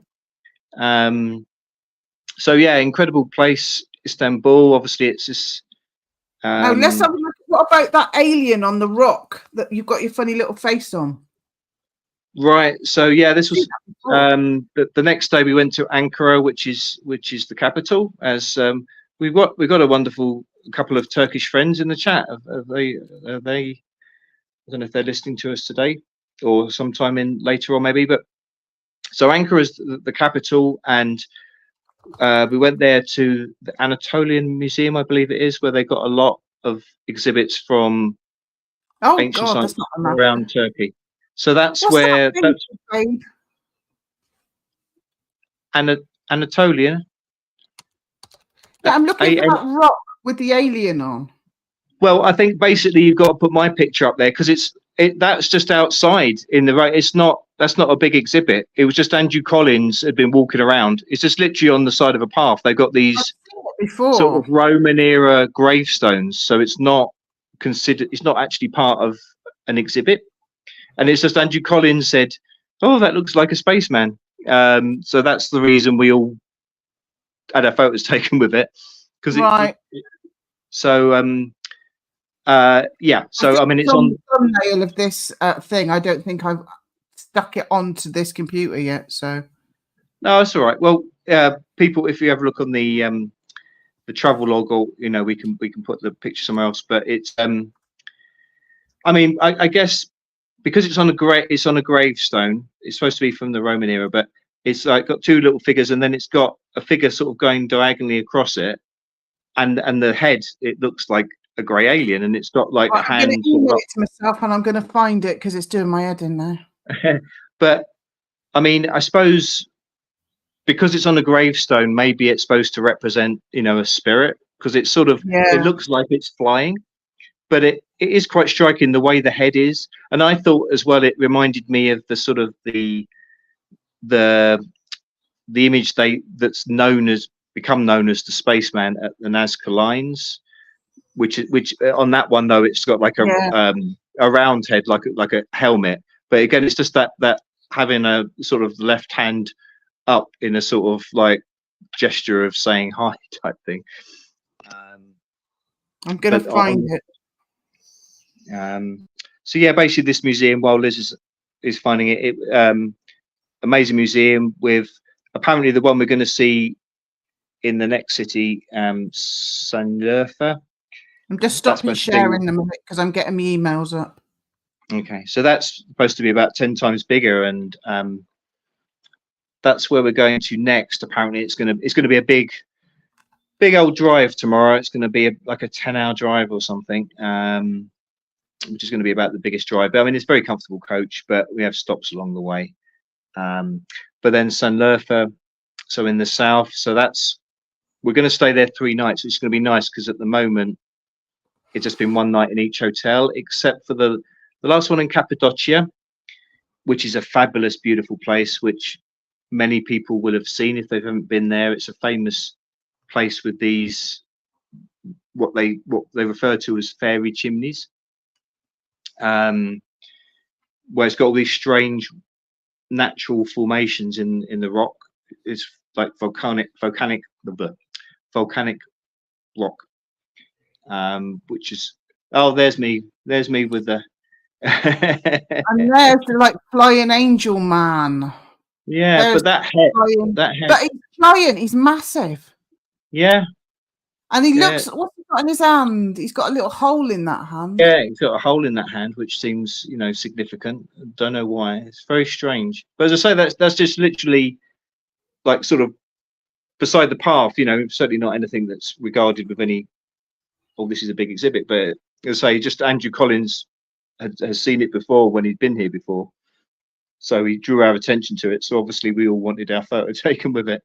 So we were just talking about Antiquitech and water, and DJ's put the Cleopatra's Needle in London is on the bank of the Thames. They always seem to get these things near water, don't they?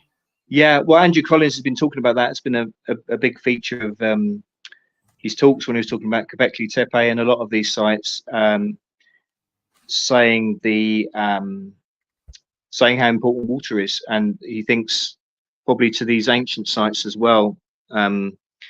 They had water in them, and it was a lot of his theories are that a lot of these things are representing the cosmic ocean, out of which everything emerges. And well, we've been saying that. That's why we've got loads of stuff around here, because we've got loads of aquifers underneath the ground around here, especially in Glastonbury, which used to be underwater. They call it the Isle of Glastonbury.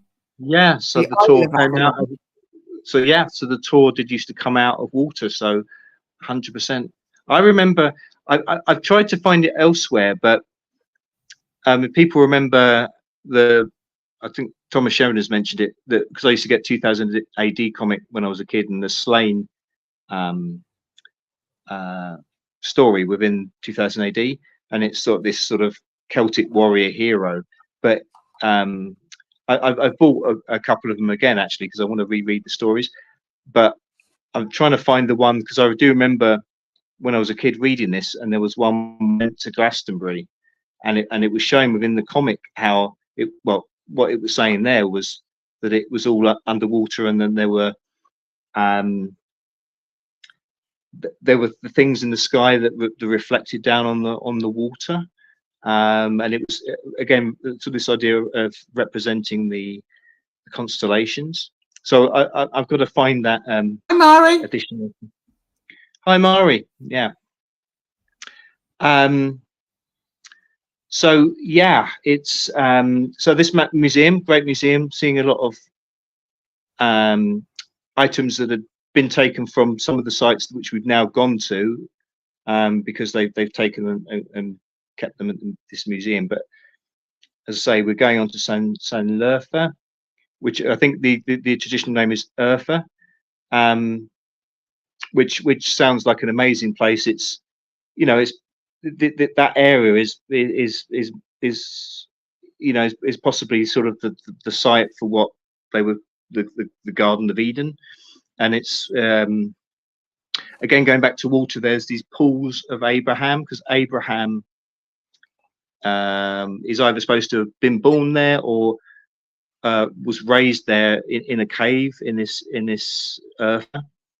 Well, I think there's some arguments about that, but that's one of the a lot of people's belief. So there's these pools of Abraham, so a large quantity of water filled with fish, and it's a very sacred site. So again, the importance of water, like you say, is it's always there. It's a source of life, I guess. It is what life emerges from. And but also, like you were saying about the aquifers, you know, we were influenced by was it Andy Thomas's talk on crop circles. Yeah. And it was quite amazing when he overlaid this map of the places where there's the greatest concentration of crop circles, like over however many years, and it was almost completely over the areas that had aquifers, that were large aquifers. So it definitely does seem to be connected, Yeah. with the water. Absolutely. Do you want me to type in anything else to get a picture up? So then we went, okay, Hattusa, HATTUSA. So that was anything in particular? Well, that's where they have this sort of sacred stone. Oh yeah, hold on, let me share that. So this was a really big site. We sort of basically drove around it in the coach and got off at different points, because it covers a large area, and it was the capital of the Hittite civilization. So I think that's more to towards the north, but sort of central north. Actually, I've got a map somewhere on my but it probably won't come out very well. But anyway, yes, those Sphinx. Again, you got sort of similarities with the Egyptians. You got sphinxes on these gates there, and there was like look at that. Yeah, it's like, have they nicked that from Egypt and stuck it there?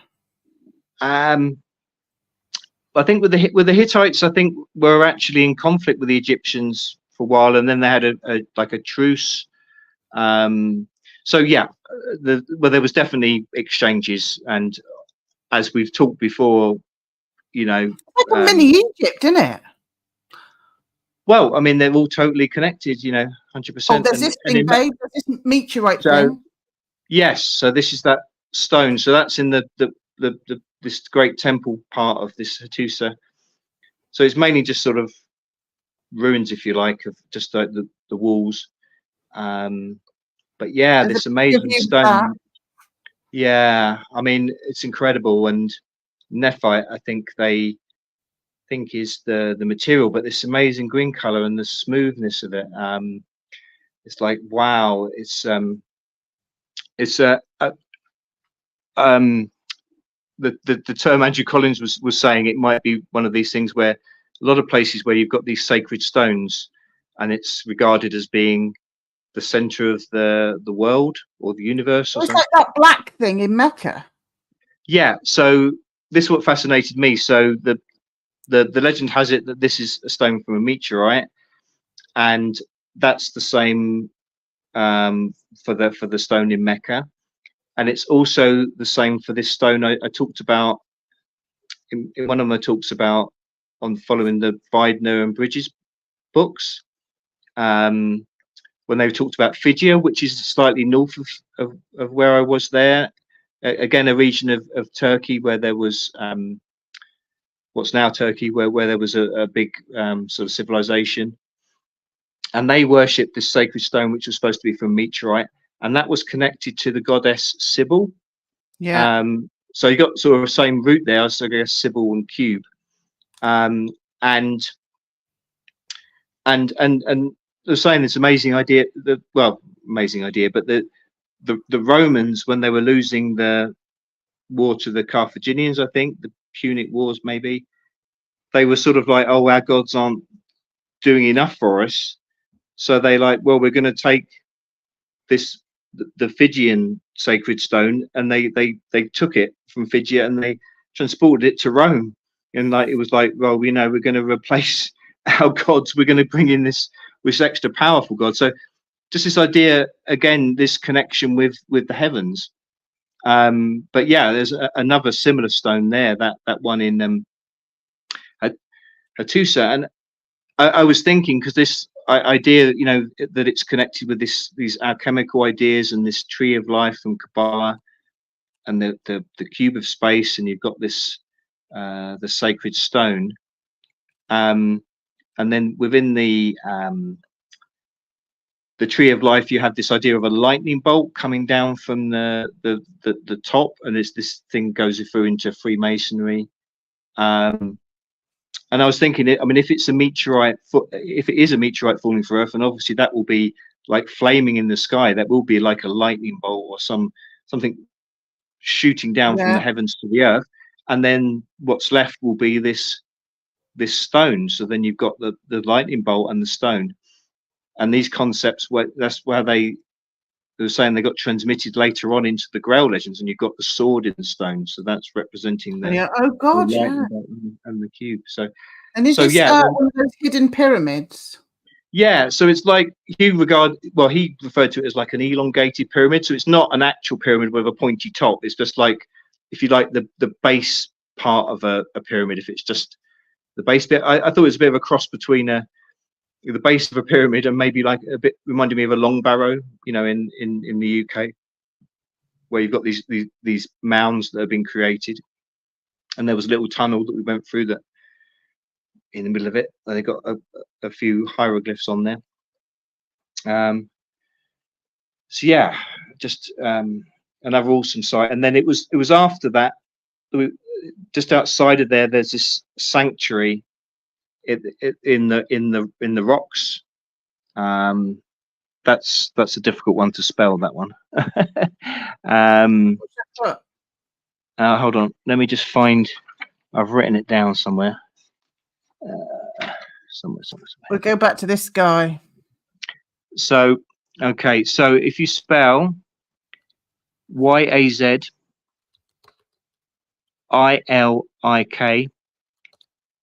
AYA.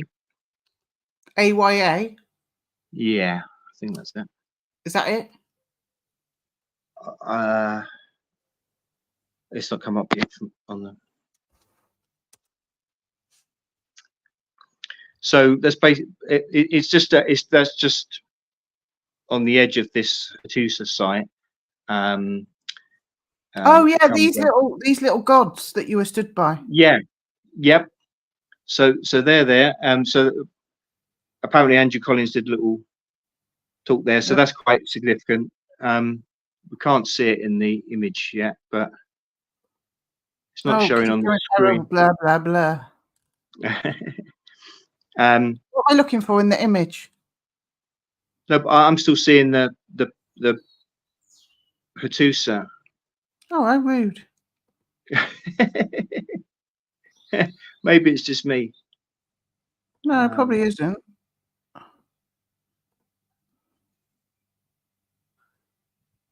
It's exciting, isn't it? Doing live stream from Turkey. Oh, it's exciting for you. I'm just in the kitchen, mate. Oh, but I mean, it all worked with connecting and all. Don't share it again. Oh. What do you have for your tea? It was just a bit of beef, and it wasn't a very exciting tea. It was perfectly fine. There is not enough food photographs, Mark. All right. Well, this one wasn't really worth a photo, but I'm trying to share it, but it's not sharing. Oh, there we go. Well, I can see that. I can see it in the just multiple images, but they're 12 gods there on the right. I can't click on it. No, that's fine. Well, that's so I think Andrew Collins was saying it's this idea of representing the 12, the year divided up into 12, or the sky being divided up into 12, sorry, rather than the year. And he was saying that sort of led on to the zodiac, with the signs of the zodiac, the idea of dividing up into 12. But it was at this site I made my little discovery. I don't know if it's a discovery. You did make a discovery. I made a short about it. Mark's discovery. Yes. So I don't know if it will be an image that you can get on the internet, but yeah, it's on the short, as Liz said, and I think on the full travelogue as well. But basically, just near where it's got all these. It's like a pantheon. It's got all these different gods carved into the rock. So it's little like a rock temple, and it's up quite high. And I just to the side of those, there was like a narrow, like a little cave entrance, like a slit in the rock, and it looked like. I wonder if we can share videos. I'm going to be clever. You carry on talking. I'm going to try and be clever. Okay. What could possibly go wrong? We got this far. The last time we did that. Oh, yeah. God. Oh, dear. I'm going to try and be clever. So this sort of slit in the rock looked to me like a lady's vagina, not to be too fun. Well, it's not going to be a man's vagina. Well, you never know these days. Oh yes. Well, we've had to talk about hermaphrodites. They're quite in a lot of legends. You know what? I'm going to say maybe I won't be able to get the noise, but maybe you could talk over it. Like, I'm going to see if I can be clever. Watch me. Right. Watch me. Okay. I'm going to see what I can do here. Okay. Christ, what could possibly go wrong? Yeah. Well, we'll all come back in if it all. If it all goes wrong, we'll all come back in. There's some fireworks. Ready? Yeah. This is a short, but let's see if it works. Right, there we go. Yeah. Oh. So yeah, so there's that cave, which I think. Oh, look, you've got your own words. Maybe like female. It's well, you can see what I mean there. And it seems directly aligned to this huge rock there. There's huge rock in the distance. No one seems to pay any attention. Deliberate alignment of the male and the female. Maybe marking some alignment, but sacralizing something as well. So yeah, I noticed this cave here, which looks maybe like it represents the female. It's so I mentioned it to Hugh, and he was like, "Oh, you might discover something there." And see what I mean there. And it's others seems directly a few aligned. people have got on their phones, a compass app, so you can do. Here. Yep. And so I think that's the phallic. That's the phallic. And there's a path, and somebody with clever equipment did the sun workings out, didn't they? And it worked. Yeah, so they were saying maybe it's sort of a bit southwest that rock, but so lots of clever people on here, and there's a French guy, Jacques, who's an amazing guy. He got and he described it. He said it looks like a hillstone So yeah, where and he thought that the sun would probably set over it. So it could be that it was also, but I mean that looked like a natural rock, and that possibly a natural just cave opening. But maybe it's just one of these things. It's they found it, and it was like, this is got to be a sacred space because it's got this, you know, alignment. Because that rock in the distance, that's quite a large outcrop of rock. It's very rocky around there. But it just, yeah, I just sort of looked at that and I just turned around, and then I saw this other rock in the distance, and I thought, wow, they're just aligned to each other, and it just You can't seems go far, especially in the, I don't know, Illuminati city, shall we say, without a dome like St. Paul's Cathedral, Yeah. and then an obelisk. You can't go far. No, absolutely. I mean, it's so actually funny we're talking about alchemy in my recent talks, and then I was talking with two Swiss ladies on the trip, Alina and Jean, and they're studying alchemy with groups that they No way. yeah, and they so yeah, and this absolutely that's very important parts again with that symbology of you know, like a union of male and female, when in just in terms of, I suppose, you know, within one person, aspects of those aspects within one person to then produce a child or an egg, a rebirth, or, you know, a transformation, a new beginning, a new life. So 100%. I mean, like you say, it's everywhere, isn't it? It's all ancient sites, pagan sites, and of course, like you say, it's then more modern sites that have obviously taken those symbols and put them in again in so many of our cities and monuments and that sort of thing. So yeah, I was like, wow, I don't know if someone may have thought of that before, but I can't see much written about that. The person that built it. Well, yeah, we can't talk to them though. They're That's it. Yeah. a few centuries away. I forget what period the Hittites were. I mean, they're more recent, certainly, than things like Göbekli Tepe, but still, you know, thousands of years old. You know, it's you know, sort of like I say, I think they were in conflict with, and at certain times in truce with, ancient Egypt. So it's that sort of era that they had this large area of this sort of, I think, sort of central 2000 BCE to 700 BCE. There you go. Mari's just put it up. Thank you very much, Mari. Yeah, excellent. So Oh, yeah, Mari's here now. You can tell her about Olga.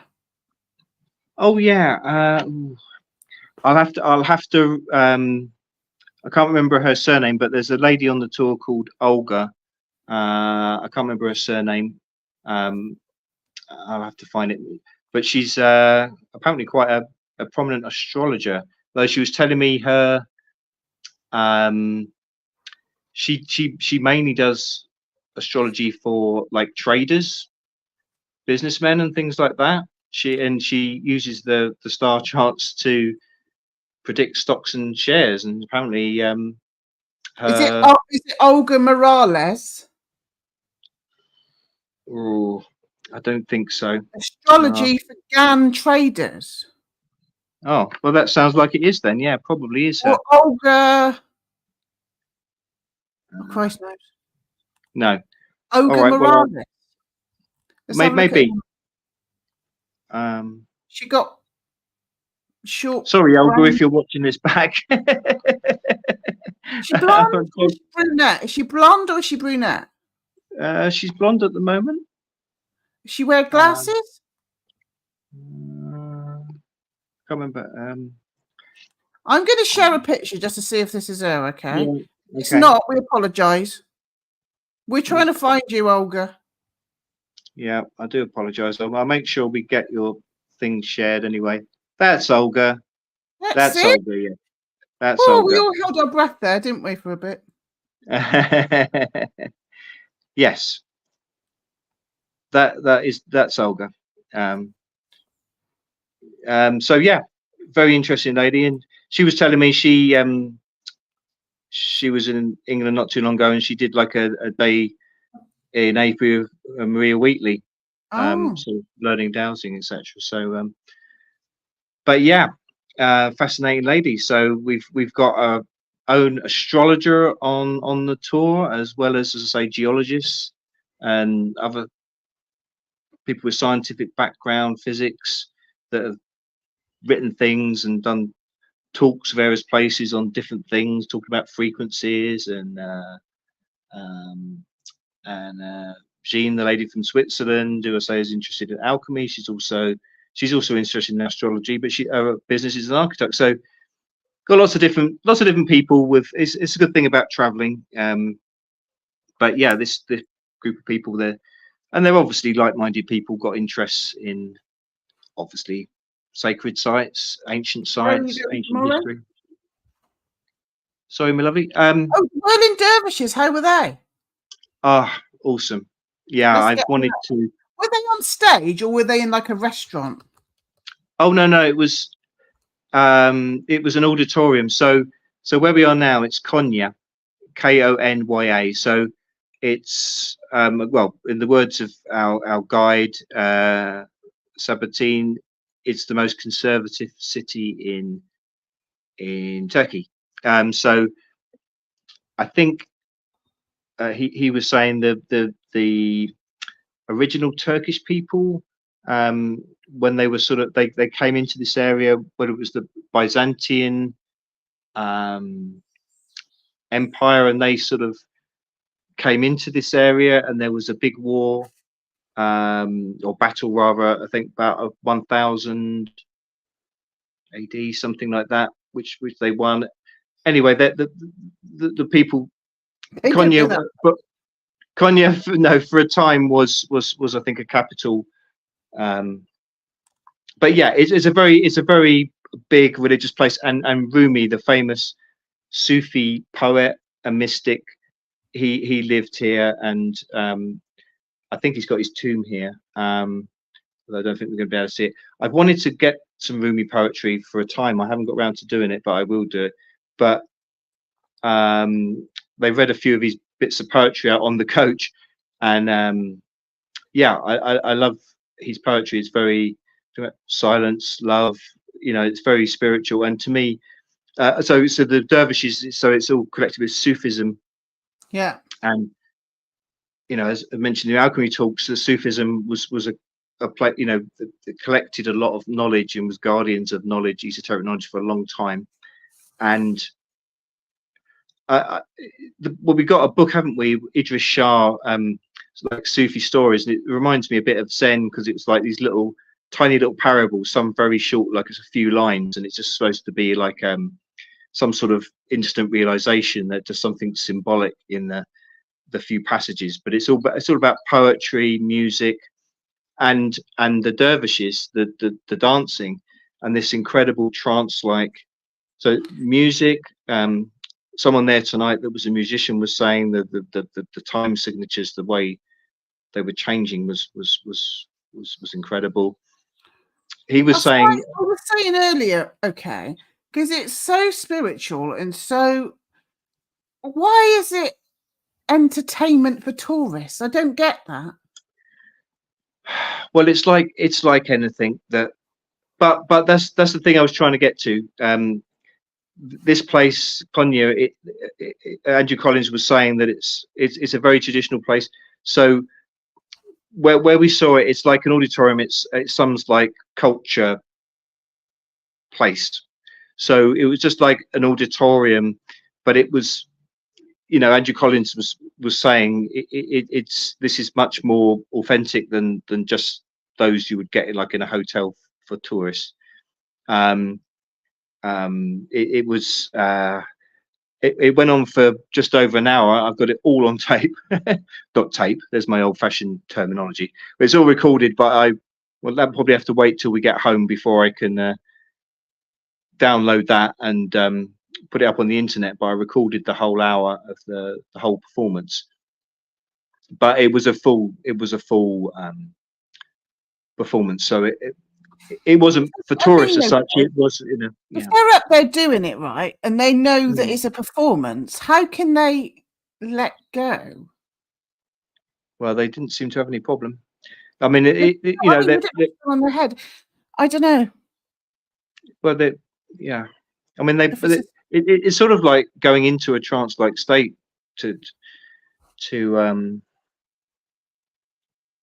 well, anyway, that's the idea behind it. You're going into a trance-like state, and as the guy was saying, you know, often that with their hands, one of them's sort of pointing up to the sky and one's pointing downwards. Yeah. So they're acting as like transmitters, I think. You know, it's whirling around.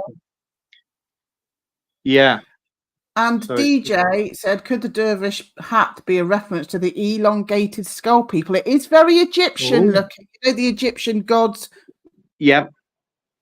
Well, again, I think actually going back to that Hattusa, when you've got those carvings of gods in the walls, and Andrew Collins was saying you knew the ones that were gods because they had these cone-like hats. So yeah, that's a good point. That's a good point with the cone skulls. Yeah, that's a very good point. So yeah, that's can't be a coincidence. No, that makes a lot of sense to me. Yeah, good point. Good point, DJ. But yeah, it was you know, it was literally spine tingling, and yeah, it was. I think it was a full performance. You know, it wasn't someone. Arnie, the guy on the tour, was saying that he'd been one before we went on the tour, and that was just sort of like a small. So it was just a small scale thing, but it was something where they sort of talked about it as well as doing a little display of it. But they were saying because there's sort of were sort of three goes round, if you like, of them sort of doing the whirling and then sort of stopping again and then going around again. And he said they were told that it was one round for the creation of the universe, one round for creation of the sort of the plants, and then another round for the creation of humanity.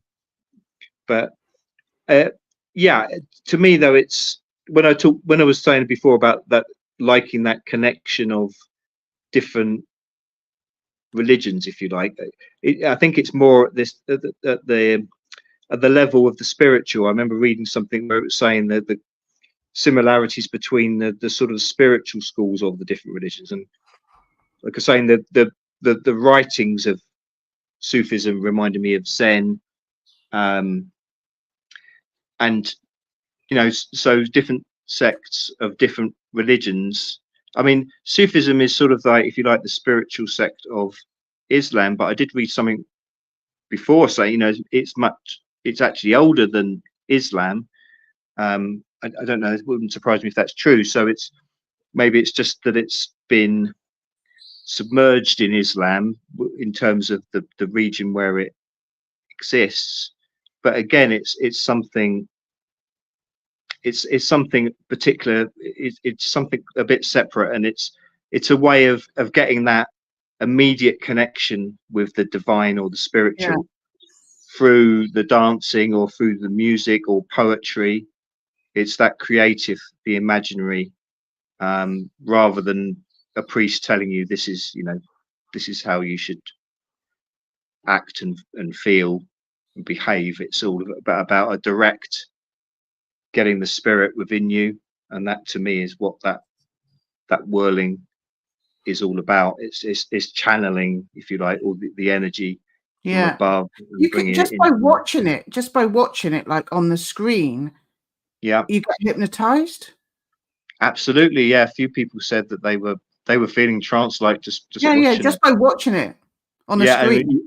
and then the music is quite hypnotic as well that they're Oh, is that it? they're doing. Yeah. See if I So can I've got hear it all. You hear that? Yeah, yeah. Won't play too much. We'll get it done. Yeah, I think I'd love to see that. Yeah, well, I've got a video of it all. on No, my I'd like to phone. see it in real life. Yes. Well, you better get out of here, mind you. I'm going to get out here, but I don't. I only want to go when it's cold. All right. Well, believe me, Istanbul has snow in the winter. So. Well, that's what I'm doing. Oh, Oh no, I need to go. I don't want to find those bloody rocks. I just want to eat stuff and watch this. Oh dear. Actually, there was an article just when I first came into Istanbul. Obviously, it came up on the sort of news feed you get when you go into the internet, and it was like this. One of the major centers of Sufism, the dervishes in Istanbul, had opened to visitors for the first time in 100 odd years. Like it had been, I think it had been destroyed or something like that. I can't remember. And they just sort of rebuilt it and they just reopened it like literally the night before. And I was thinking, oh, I'm missing all this stuff. Mark, I want to go there. Right. All right then. In the winter. Yeah. But I ain't climbing no megaliths. All right. Istanbul, no megaliths in Istanbul. You can. I just want to look around the bazaar, watch the whirling dervishes, and eat cake. Right. Well, we can sort that out. Yeah. We can sort that out. You can go on a little tour and look at the rocks, and I like them. Don't get me wrong, but I prefer this guy. Yeah. Well, this is all fab. That's true. T says lots of children do this naturally. It's true. Yeah, that is true. Actually, there was. I love this StreamYard. If I was trying to do this any other time, that whirling dervish would not be whirling. StreamYard. The trouble is, if you don't pay 40 quid, you get a little duck in the corner. I don't mind that. Yeah, Mark's the whirling dervishes. Yeah. There's Connor again. Say hello. Hi, everybody. Hey, Connor. Hello again. More. Oh, yeah, not too bad. How you doing? Yeah, very well, mate. Yeah, how's life with you? Yeah, pretty chill. Pretty chill. We'll obviously probably catch up when we're not. Yes, when we're not live with an audience. We got somebody paint. No, it's good to see you having a good time there, Mark. Oh, somebody's painting. Cheers, thanks, Connor. Yeah, it's been amazing. Yeah. I shall send more pictures. I'm just. Yeah, I might look, that tree with all the eyes on and everything. And the food looks pretty incredible. Oh, Linda's World once. Yeah. Oh, Linda's World. Yeah. Linda's World. Tell us more, Linda. Tell us more. I'm just watching somebody painting one at the moment. Well, I hope you have a good time, Mark. See you later. Yeah, cheers, Connor. We'll speak more soon. Nice one. And see you, mate. I'm just moving about because I'm running low on battery, so I better plug my charger in so I don't run out. About you person? Oh my God, Mark! What is the time now? Yeah. Oh Christ! So it's just gone 11. Just gone 11. What time do you have to get up in the morning? I'll get up just about 7:45. So I just have to move around a bit because I've got to be by the charger. Yeah. So most when we got to move on somewhere, we basically the bags outside the door by 8, and then take them down into the. So you're going to another. Let's get a picture of the posh hotels. That'll be something to. What was the name of that posh one? One in Istanbul was Crown Plaza. Living the bloody dream, he is. Yeah, that was very nice. Unfortunately, just one night there, but or we can stay there because it's although it's lovely, it's not silly money because it's it's sort of you probably end up paying the same for a room there as you would in bloody hell. Bog standard. It looks brilliant. Hold on. I like this StreamYard thing. So there it is. Yeah. So is this it? Well, that's sort of. Oh. that it? Bloody hell.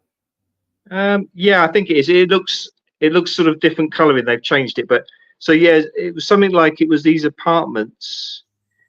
There was some fire, damaged a lot of Istanbul, and so they built these apartments to house people that were made homeless. That was a long time ago, but then now it's got converted into a hotel. Just it.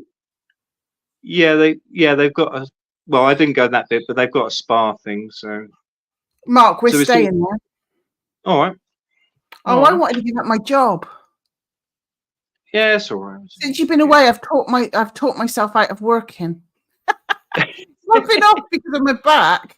I've thoroughly been enjoying myself, drawing evil eyes, and I've taught myself out of going back to work next week. All right, my lovely. All And right. because you're not there to say don't be silly, I'm probably not going back. Okay. I can't be bothered with work anymore. Fair enough. Yeah, that's fair enough. Yeah, so we'll travel the world, shall we? Oh, well, maybe we'll go to a couple of nice hotels. And Yeah, Green. So, I need to get on Rumble and do more. Anyway. right.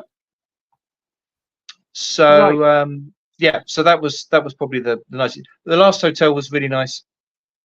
I can't remember the name of it, but basically the region is Cappadocia, as I say, with these fairy chimneys. And Oh yeah, let's have a look at the fairy chimneys. Oh, they'd be, it's a We could beautiful have region. Neil Again, on it. there's somewhere I wanted to go to for years. So Let's have a look at the bloody fairy chimneys. Let's have a look at so them. again, going back to the evil eye thing. So Have you these seen them? fairy. Because I haven't looked at the photos you've sent me today. I've been too busy doing this. I think I just sent them the other day, and then I sent another one this morning, which was from the early morning. So yeah. Fairy chimneys. So what the bloody hell's all this about? So I was saying there's this volcanic rock because it's near a volcano. So there's volcanic eruption millions of years ago. So it's something like two types of rock, basalt and tuff.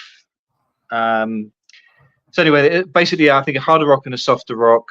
So it's really fertile. It's a good wine country. But yeah, so these rock formations. So it's over many years, the softer rock with the winds going around, like whistling around the. Yeah, it's natural because it's soft rock. Like for centuries, people have been carving into it, caves.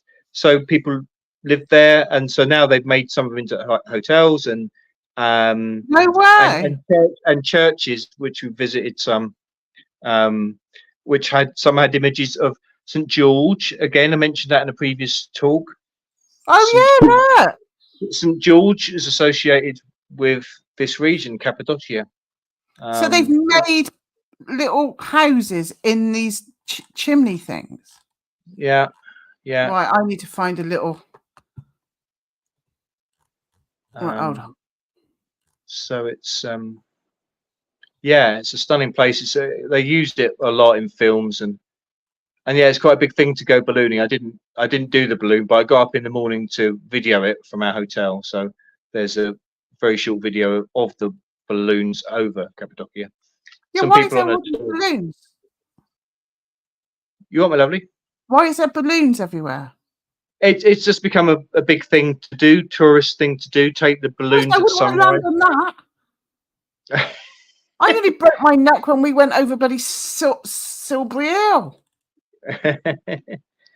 Oh my God! Look at this. Oh wow. In the background, look at this big thing up here. Yeah. So yeah, it's bloody amazing. Yeah. So it's a beautiful place. So that's where we were yesterday. So we stayed 2 nights at the hotel there, which is sort of cut into the hillside, not into one of the fairy chimneys, but it was still sort of in rock, as it were. But yeah. So you see what that is? That people have carved those. Is that little doors and things? Yeah. No way. Yeah. How big are these things? Well, you can get in them. People live in them, and so there was like some were made into churches from. So seriously, how big is this thing? Oh, God, I'm used to some distances, but I don't know, 40, 100 feet, something like that. I don't know. So you see I where mean, the cursor, all different sizes. Yeah. you see where the cursor is down the bottom? Yeah. Is that the same size as a normal door? Well, pretty much. Yeah. So it's actually bigger than a house. Yeah. Yeah. They're big. Bloody Yeah. hell! Yeah. They're quite. And is Yeah. that people Quite living big. in there? Well, people do traditionally. I mean, I think not so much I now, guess you but can get you an know, they insight. still. You know, they still do, and I think some have made into sort of nicer houses, but yeah, people still do, and I'm going to see if we can get a picture of inside.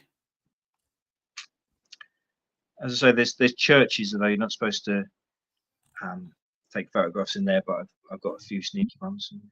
Good. But as I say, St George and the Dragon is represented, and so St George is connected to Cappadocia area. Here we go. Just going to share this. I love this StreamYard thing. It's really good. It's making life so much bloody easier. That's inside one. I love it. Well, that's definitely a plusher one, isn't it? That's sort of not like the one on the right. Someone's definitely pumped that up. But, oh my God, I love it. There are hotels. I mean, that might be one. There are hotels actually in. I'd love to stay in one of them. Yeah, that would be amazing. Well, we'll have to look it up. That's quite away from. Yeah, it's incredible. So they're called fairy chimneys because legend has it they were these angelic watcher-like people or beings, the Peri. That's which is, as I say, in the legend around this that area anyway, is connected to the evil eye.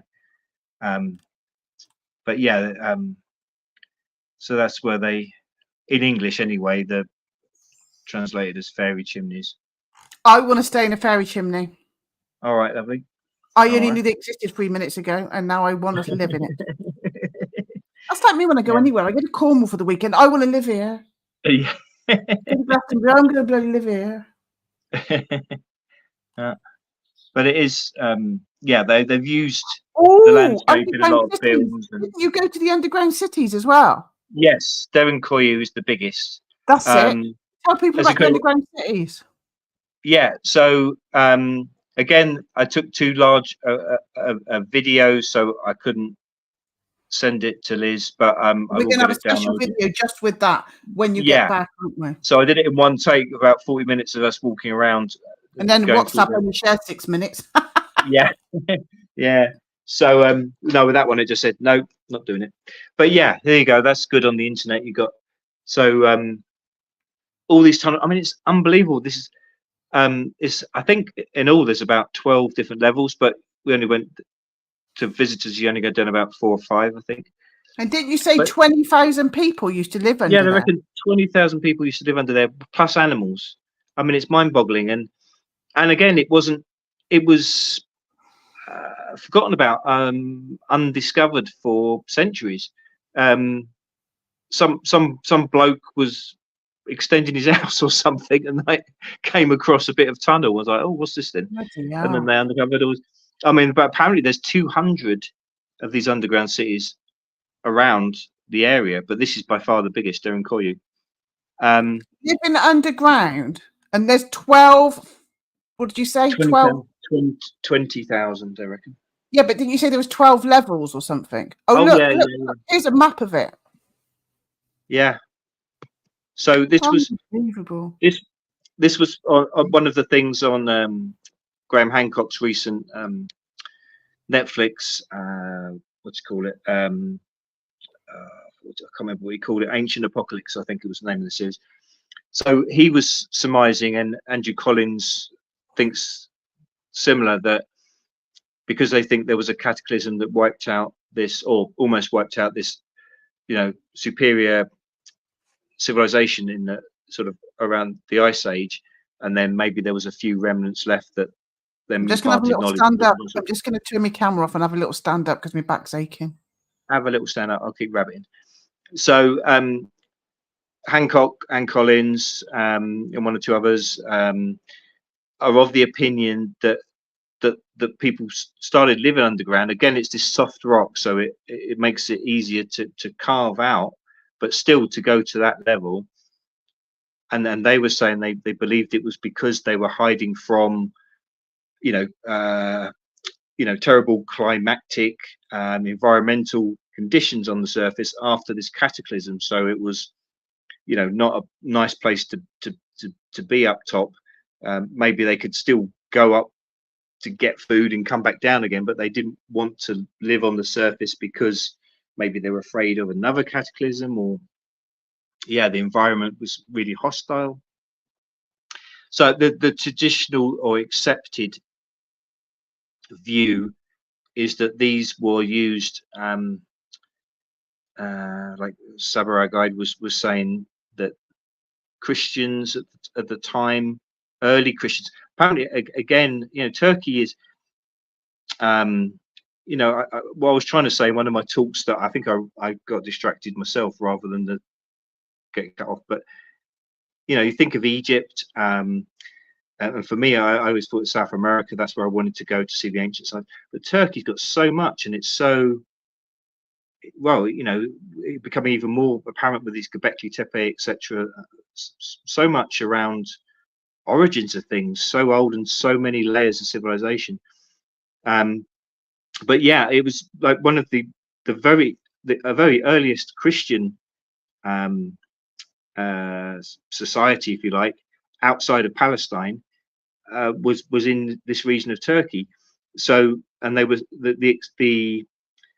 what has become the accepted official view is that these underground cities were built by these early Christians, and they were hiding from successive people that were trying to sort of stamp them out, the Romans, and then the Mongols. They had an invasion from Asia at one point, just destroying everything in their path. And then when the Islamic invaders came in, and there were definitely Christians did use this. That there's one bit which they sort of call it a church, within the sort of, there's a sort of plaque on there as you're going around, and it's shaped like a bit of a cross shape in terms of the indentations of the room. So it sort of looks like it's formed a bit in the shape of a cross. So now on the walls, some of the walls, the cross has been drawn on it. Crosses have been drawn on it. So again, as Andrew Collins was saying, Christians did use it, and they probably saw this particular room and thought, wow, this is in the shape of a cross, we'll make it our church. But he doesn't think, he thinks it's so much older. As I say, he thinks this dates back to like the Ice Age. Again, that's sort of the same age as this, like the Göbekli Tepe and Karahan Tepe, 10,000 plus years ago. And that it was they went to these lengths of carving out this amazing city underground because the environment was hostile up on top. I was saying it's like a prototype for the deep underground military bases. This idea of digging deep underground. And I mentioned to Andrew Collins actually that we'd seen him on the Ancient Aliens, Rudlow Manor, and that we lived right on top of it.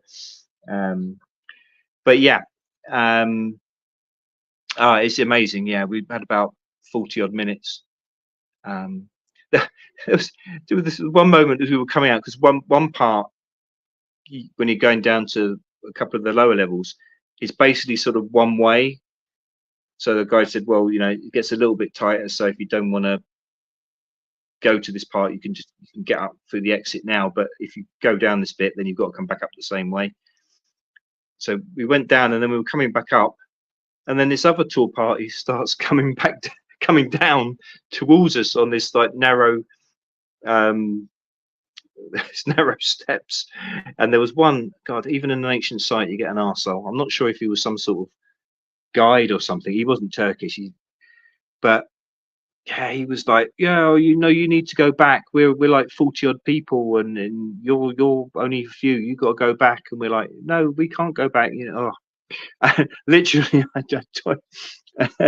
turned around and the guy Rob, and we both literally at the same time were saying about the life of Brian, because like a scene when they're going into like try and steal the emperor or something, and they run into the, you know, it's like, I'm the Judean People's Front. Well, we're fuck off. We're the freedom people, the freedom front of Judea. Anyway, so anyway, it was like a weird clashing of tour groups on this narrow blooming staircase in an underground city. Who'd have believed it? But So anyway, are they saying that when these people lived down there, they never came up? no, they're not saying that. I mean, they've come up with some theories about how they did, because like Andrew Collins was saying, well, if they were hiding out from invaders, well, you know, there's going to be noise. You know, how do you deal with the waste? How smoke? So Saba was saying, what they're talking about in the chat box. Sorry. They're talking about poo in the chat box. Indeed. Well, yes, this was what Andrew Collins was saying. Well, apparently, so I think what Saba was saying. So they had these really deep wells. So Derin Koyu means deep well. So I think basically the village above it, the more recent village, is called this, because I think people that came later and sort of settled and never realised that there was underground city, but they just thought, oh look, there's this really deep well. That's useful. So it became named for deep well, but they didn't realise that shafts went off these wells, and that's how they used to get water from underground, like we were saying about aquifers. So that was their water supply. So I think what he was saying, that maybe they, after some time, they sort of, maybe a well shaft, you know, they decommission it in terms of getting water, and then it would become like a sewage disposal shaft or something like that. I don't know. Smoke, you're saying they used to cook maybe at night, so the smoke didn't show. They used to use linseed oil in these little alcoves, that, you know, little holes in the wall, because linseed oil, when it burns, it doesn't create smoke, apparently they were saying. So but still, it's mind-boggling. If it was 20,000 people plus I know animals, all that way underground, so they've got about 50 air shafts as well to bring air in, but obviously again, you'd think they would allow sound and smoke and all that sort of thing to go up to the surface. So I think that's what Andrew Collins is thinking again. If it's just built to, yeah, if it's just built to like hide away from invaders, so again, his theory, Hancock's theory, and I think someone who was in charge of sort of doing excavations there also believed it was, you know, yeah, hiding away from yeah, it's like a terrible cataclysm, and when the, you know, it's hostile environment. So again, like I was saying before, in that case, it would be like not necessarily that it was, not necessarily say like a nuclear war type situation, not that you couldn't go up on the surface, but just it was inhospitable. It wasn't a nice place to be. And I guess if it was maybe they still remembered, or it was still in their, fresh in their society, that there'd been this things falling from the sky and destroying everything, that they didn't want to, they couldn't risk living on the surface, so they wanted to live underground. But again, it's this I suppose two big things. Obviously the connection with the stars, with everything's being aligned with the stars, and all the looking at the constellations and the importance of the heavens. But in the other direction, it's sort of the underworld, and the, I guess, going back to ancient ancestors and sort of living in caves, and the being intrinsic to the earth. So you've got that, like the heaven and hell, I suppose. You've got the underworld you've got the under the earth, and you've got the. Well, like you said, the whirling dervish is one hand pointing up and one hand pointing down. Yeah. Well, as Amazing. you said, yeah. But they're Darren Koyu, yeah, it's astonishing, absolutely astonishing. As I say, the Hancock series, if you might not have Netflix or want Netflix, but you might be able to get it out by other means, or you can wait for my groundbreaking video when it eventually gets downloaded when I'm back in a week or so. It gets downloaded. Oh, it will. Once I'm in physical proximity to the computer, I can attach it physically or Bluetooth it, and then we can get it. Look at this. Yeah, it's just a fabulous. Amazing. Yeah, it's a beautiful place. Oh, you bloody hell! You're certainly packing it in. Yeah, 100%. So, What an amazing tour. Good old Megalithomania, eh? Oh, fabulous! Yeah, no, I mean Give it's a little shout out, Hugh and Andrew, and JJ. Yeah, no, they're all good. They're all fascinating guides, and say Andrew's given a couple of talks. So Hugh and JJ are going to be giving sort of talks later on. So yeah, we're only halfway through. Bloomin' hell. So yeah, tomorrow is going to be a bit of a. I think it's going to be a long haul. It's just going to be. I think it's going to be mainly driving. You're going to have to be saving up and going somewhere every year at this rate. Well, it sounds like sounds like you're going to come with me to Istanbul. Megalithomania, good old Megalithomania. They're brilliant, aren't they? They are brilliant. Yeah, they really are. And they're such nice people as well. They are. They are friendly. Great. Yeah. No, I really appreciate everything. Really friendly. Hugh's been very supportive of us and our channel, and he so. Yeah, but even before that, when we went to Megalithomania, and he was just having a chat by the tour bus, wasn't he? He was just a really nice, down-to-earth guy. Just absolutely. So nice. Yeah, they're always working because Hugh's.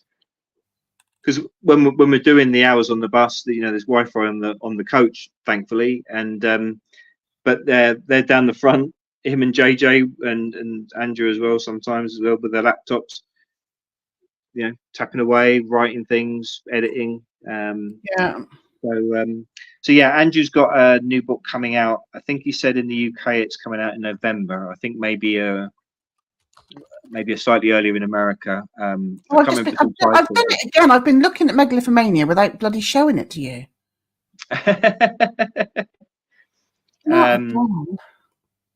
Yeah. So obviously the conference was a week before before I went on this tour. So it's usually around my birthday in Glastonbury. Queen T says, what are you most excited to see next? Oh, gotta be Göbekli Tepe. But well, to be honest, Göbekli and Karaman Tepe, but both really. They're tepes.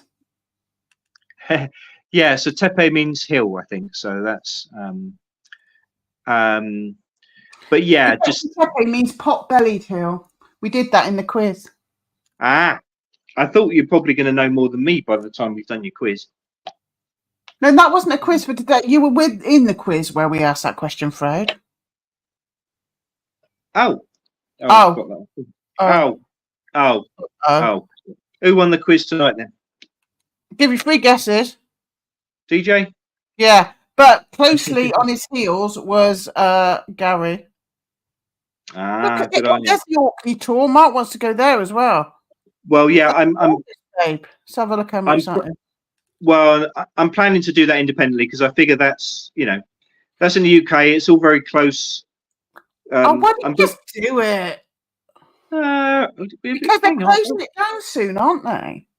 Yeah, I'm going to go there. That's the thing, though. I can go there and then you might learn a few things. No point in going with me. I'll just be moaning that there's no bloody toilets. Well, yeah, I think I'd conserve. Although it would be great, I'm probably going to be there around the same time. But why don't you go at the same time and just follow him around like a weird stalker? And every time he looks at you, just look the other way. I think the people that are paying money on the tour might be thinking, hang on. But it's free. It's a free. Whatever the word is. yeah. Well, yeah. But yeah, I haven't booked anything, but I'm still planning to go. So yeah, because it's this Nessa Bagar megalithic site. You know, it's a really important, amazing, and megalithic site, and they've been doing excavations every summer and open to people to visit. But they've decided that this summer is going to be the last, and then after get your that, over there, Mark. so I'm planning to go at the same time as they got there, 12th to 19th of August. So I think that's the last week it's open to the public. And then after that, they're filling it back in. The name Froud back to the Orkneys. So the Vikings probably came over, landed in Orkneys, made all these amazing things, and then came down south and just started to become academic pussies. Eh? Well, yes, the Vikings were much later than these megaliths, but they that's another layer of history, the Orkneys. But yeah, the big Viking settlement there, and yeah, looking up origins of the name Froud on one or two sites, it said it was first known or recorded in this Viking settlement in the Orkneys. So it's got a connection to my name, as well as obviously being an unbelievable site of stone circles and other megalithic pagan sites. So yeah, it does look amazing. Actually, when I was with you, actually, and we were just sort of lying there out on that long barrow, you know, where Hugh did the drone footage, and as the sun was shining, and you know, Hugh was saying, "Oh, it's got like an Orkney vibe." The sun in the Orkney.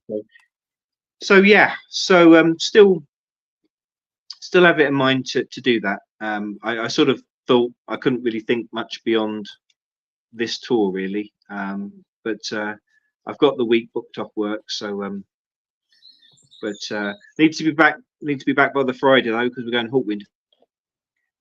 We're going to see Hawkwind. Yeah, on that 19th. But I mean, there's only about half of one of them left, isn't there? Yeah, but no, I'm looking forward to that as well. But I mean, I figure with the Orkneys, you can fly up there pretty quick, and it's all pretty close together. I mean, you can, not that I want to whiz around, obviously, but you know, you can almost see all the sites within a day. So you know, if you can, so it's this sort of small area. So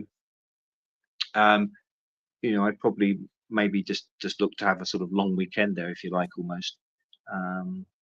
But then I've also got my grandmother who's sort of, I think, from Fraserburgh, who I never met, but obviously, but she was a Mackenzie from Fraserburgh, which is just off of Aberdeen, so close to the top of Scotland, which is the jumping off point to the Orkneys. So half a mind to maybe just look there, although that, you know, I'm not going to see anything necessarily that's in connection with my great grandmother, but also that's got a slight family attachment in that area. So I might just no Froud. I am rambling. No change there, then, is there? Well, I might need to maybe get some sleep, because we gotta get up. Yeah, about 7:30. Get the bag out. Sort my back out. Connor's favourite job at the moment. Okay, all right, lovely. Well, I hope you start feeling a lot better. And so shall we say goodbye to everybody? Goodbye, everybody. Thanks everybody for joining in. Sorry that the first part was just me being rubbish, but at least we got marking the brain in at the second half. I'm sure you have a lot of knowledge. If you want some sketches of the evil eye, just email me. Otherwise, I'm going to put the sketches into proper pictures and put them on Etsy eventually. It's my new thing. Don't forget, if you want me to incorporate it into your star sign, just, you know, let me know. And if you just want a free sketch, fair enough. If you want a proper painting, let me know. But whatever, it's up to you. Thanks, everybody. Really appreciate you guys coming in for this. And it only gets good when Mark starts talking. So Christ knows why you listen to my No, it's not true, my But lovely. anyway, no, I just read it off the thing today. It gives me back. But thank you guys. Thanks, Linda, Green Tea, Mari, Gary, Brian was in here at one point, DJ. Who have I forgot? I don't want to forget anybody. Johnny was in here for a little bit somewhere along the line. Yay! Well, it's great. I'm glad that I could join you all from my trip. Yeah, no, that added a bit of a. It's almost like since we've been interviewed, we think we're bloody body every self. Oh, I'll tell you what I am going to do. Yeah. With this free thing on this StreamYard, all I've got to do is email people a link, and then they can all join in, so we can have an actual chat. So I was thinking about doing that. I think I get up to 6 people. So first come, first serve.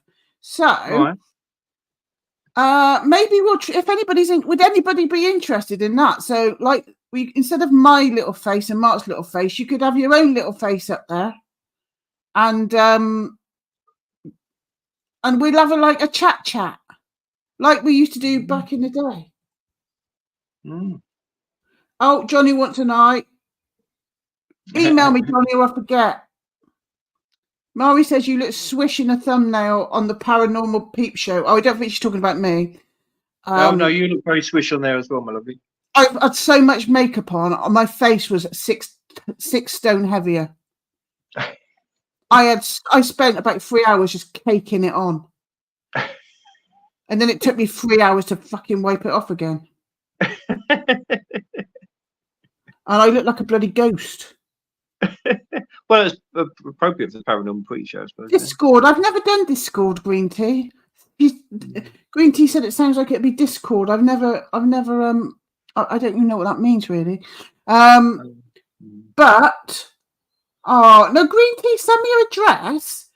Don't be so ridiculous. I send it all over the bloody place.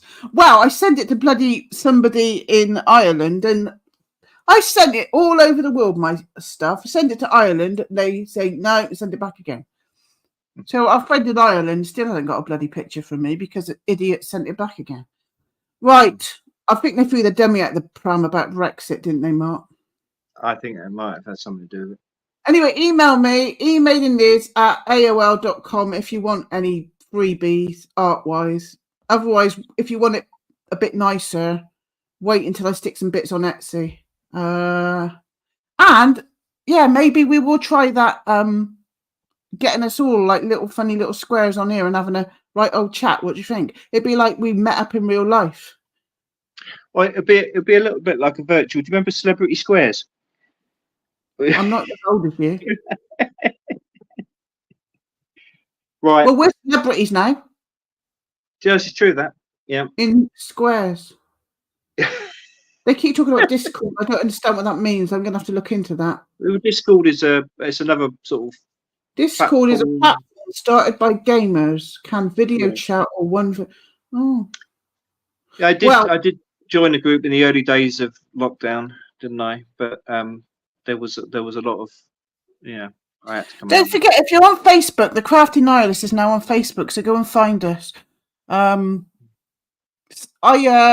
replied to, there's this thing this Saturday up in Glasgow. It's about they're getting together to I don't know if it's a protest or it's talks about chemtrails.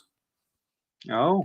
So I just replied saying, "Oh, I wish I could be there." Blah blah blah, and they sent me a link to what's it called? That other thing that we had, Telegram, and we used to get too much buzzing, so we came out of it because it was terrifying. But I'm not on that.